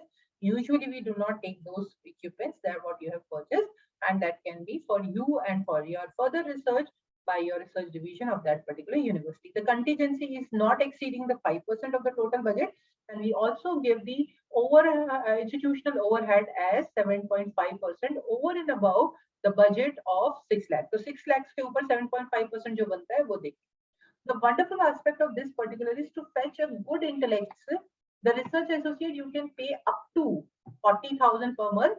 For the research assistant, 32,000 per month, and for the field investigators, but you cannot have the field investigator for more than 3 months. The qualification is also mentioned, which you can refer over here. So this is for your information. So now we are open for the discussions. Yes, you cannot make a publication of the research what you have done, and because first you have to submit this research to ICSSR, and only with the approval of the ICSR you can make the publication of this research. So now I'll give a rest to my ongoing words and of the information, and I expect you people to ask me questions so that I can clear your doubt with respect to the any of the questions related to the session of today. Thank you very much.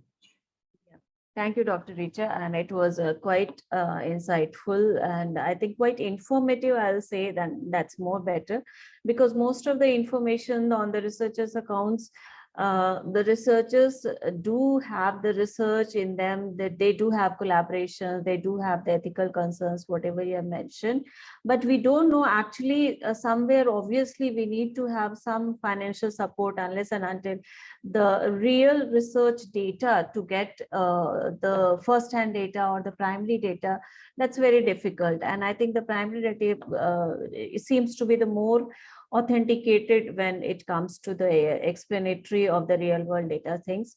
I think it was quite, before going on to the questions, just the brief, whatever you have mentioned, you have mentioned about the research ethics, and I think that was very important, because the informed concept portion which you have dealt, I think जो हम बातें करते हैं कि primary data किससे ले रहे हैं, I think the information should be with the consent, not without the consent. जैसे हम आरजीआई के डेटा भी पॉपुलेशन डेटा के लिए हम देखते हैं, समटाइम्स द पीआरओज जो पॉपुलेशन डेटा के लिए जो हमारा होता है पर decadal 10 years, because we do have a lot of change in the 1 decade. I think एक महीने में भी एक short term migration, long term migration से भी पूरा डेटा चेंज हो जाता है, and we have decadal population, so it's very difficult to have the dynamics of the authenticity of the consent when you go to a place and you are asking the personal information. So I think that's a very important what you have highlighted. Then the challenges faced by the researchers That's actually very practical. We do have limited funding, but I think the organizations like ICSSR, ICHR, those have been very helpful. Then the language barrier, I think there was a question also, maybe we can go it later, because yes, the multilingualistic nation has a vernacular languages, and suddenly you are exposed to the either English or either the Hindi, basically the English only. Hindi में तो बहुत कम ही होते हैं, या कि तो किताबें हैं, टेक्स्ट बुक भी शायद रेस्पेक्टिव डिसिप्लिन्स के काफी मुश्किल से मिलते हैं. Then bias and prejudice, like yes, the respective state, जो भी researcher अपने state का होता है, तो I think या अपने friends का होता है, या peer group का होता है, या faculty group का होता है, तो there are a kind of prejudice or the biasness has to be happen. So we do need to overcome to this the level of the biasness and the prejudice, which is very hard to unlearn, because these are the process of learning when you have some related biasness and the prejudice. Then whatever the institutions for the startup calls, I think that's a very important with the present government doing very good initiatives, like the policy initiatives has been like Beti Bachao, the Startup India, the Atal Innovation, the Skill India programs. So these are, the connectivity which has really given the backbone or the skeleton to our nation, that where whatever we have been doing now till now, maybe it was not very much channelized, or it was not very much highlighted कि इस रास्ते पे काम करना है. So I think now we have got the roads to the skill and the novelty and the creativity. So I think now the applied research can be more apt to the real world, where the policy initiatives like Sukanya Samriddhi Yojana, these are quite helpful and an eye opener to the researchers as see these are the focused areas. And these are the thrust areas. So these thrust areas, once it is identified, it's very handy and it's very helpful for the researchers. कि ये सारी चीजें तो हमें मिल गई है. Now it's only to have the group or the individual encourage of the collaborative research and the ideas. So this gives a complete comprehension of the true research, where we are really happy to have you as a speaker, where we can have the more of the information and also more of the support, the financial and the funding support to the social sciences. As we know that whatever data you traversed across, like कि social science में हमारे top 10 maybe कितने journals में social science के निकलते हैं, that's really has to be pondered upon. So I'm just looking for some questions. I think there is only applause for the informative sessions. And yeah, there is one question from Dr. Reva Singh. Does the ICSSR has a publication cell? Yes, I answered it. Yes, we do have a publication cell and we have a lot of opportunities. For example, if you have PhD thesis and it's not more than 3 years old, definitely you can get your PhD thesis published with us. And not only that, you can go for the publication request. There's the entire division dedicated for it. And we extend all publication of the research projects, what you have done with us or other than with the ICSSR also. Okay, I think there are no more questions. One question I have got from the text, ma'am. I really, even I have faced a similar problem. Like there is an international collaborative ICSR projects. Like last month in the May and the April month, there was a most with the ICSSR, the Taiwan collaboration. Actually, I'm from PhD from Taiwan, so I was really looking. Even my guide was there. So how there is a change or the shift of the dates in the international submission. So that like Taiwan has a different date of the submission. I don't know about the other countries is also the same key. The respective nations has a different date of the submission. So that, that is what is communicated. We failed twice, we tried, but we failed to submit because they have the other dates and we have the other dates. So these informations, how a normal researcher can get it so that to facilitate in the improvement of the international collaborations. Yeah. I think this is a very pertinent question, very important question, because now one thing is very clear that both the counterparty, you and your counterpart in the Taiwan or in the other country, because both of you have to be ready with your proposals and also had a like preliminary words with the funding agencies at a beginning. This will really help you, because the moment it comes, do not wait for the last date. This is a very wrong as in policy, especially in the international collaboration.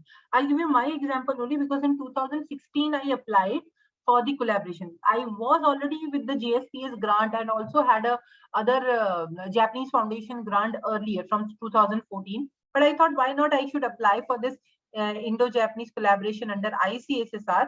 But I missed that I started my submission just a week before, because the counterpart, who is basically from which whatever the university he or she is, has to submit the proposals to the national agency, and that national agency is practically not located, or maybe or may not be located in the same city.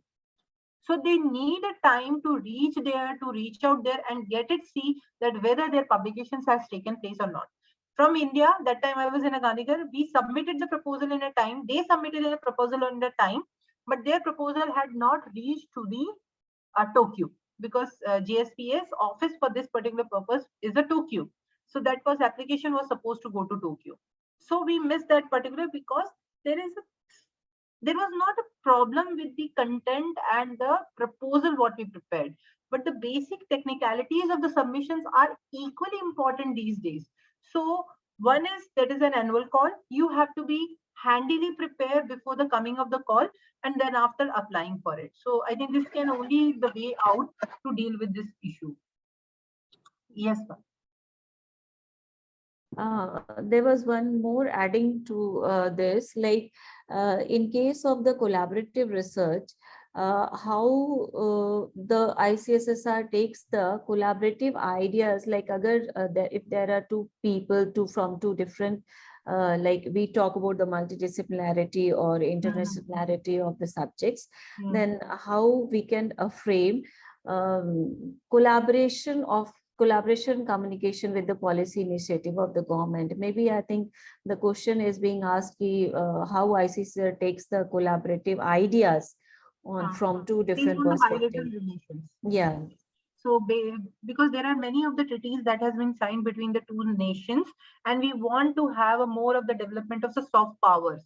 So for this purpose, it is important for us to look on what are the bilateral relations. For example, I don't know about the Taiwan or the China, but definitely by working in Japan, there are the 62 major treaties that has been bilateral treaties that has been signed between India and Japan. So you need to identify whether it is a trade, that is a commerce, it is a market, or a political or a cultural, what all the areas of the collaborations identified in the bilateral relations by Ministry of External Affairs. So this will give you a lot of information, and all the bilateral agreements that has been signed between India and their other countries are available on the Ministry of External Affairs website.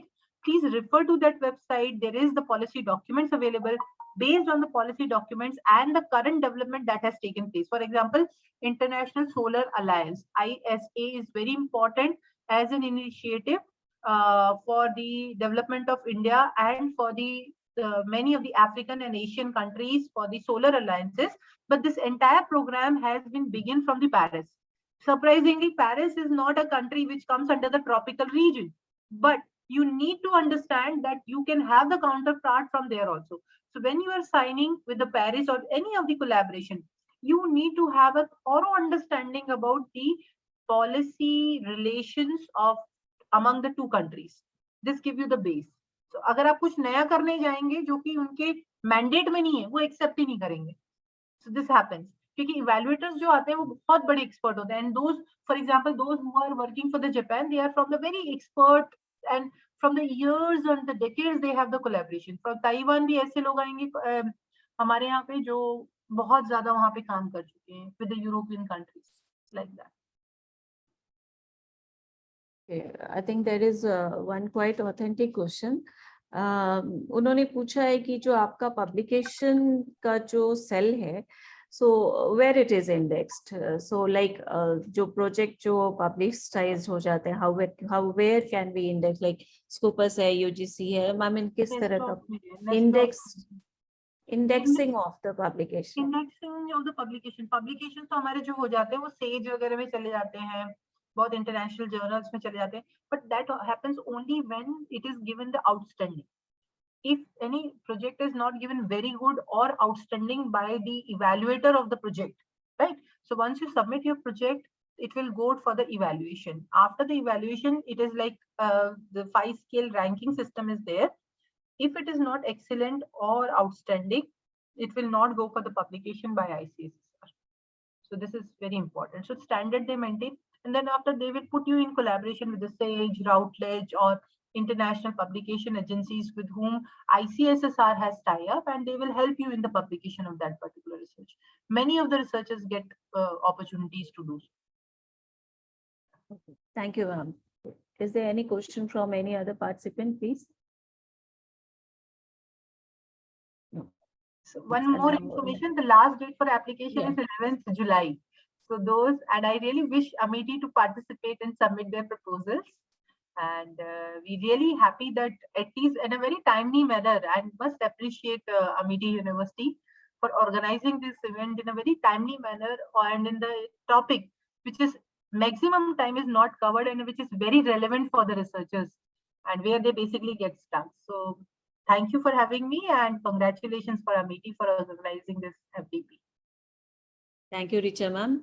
And I think it's not Amity. Obviously, many of the participants are from Amity. Otherwise, also there are many participants from the Pan India, like various states and other nations. It's organized online by Amity, no? But yes, obviously. Right. So we hope along with the Amity, all the participants in the FDP will go with your success rate ki ma'am aayi hai, so obviously we can have some of that, at least a short-term empirical projects jo we'll be expecting. Thank you so much, ma'am. Thank you for your help.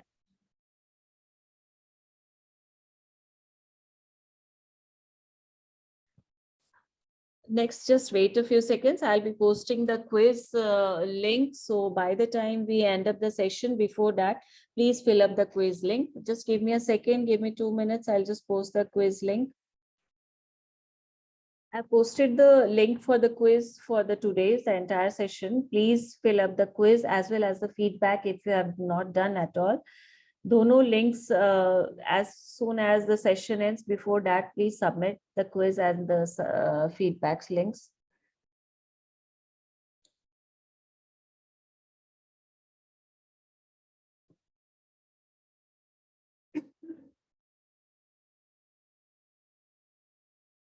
Don't exit the session before you submit both the links, quiz as well as the feedback. I'll repeat again. And for a simple reminder, maybe tomorrow we have a session at 9 because we have an international speaker. So we'll be starting the session at 9. So all the participants, those who are there for the tomorrow session also, please join in on time. We can't be late because she is already having a different, she is already speaking from a different time zone. So please, there is a reminder for all to be included in the session at 9, sharp at 9. Thank you.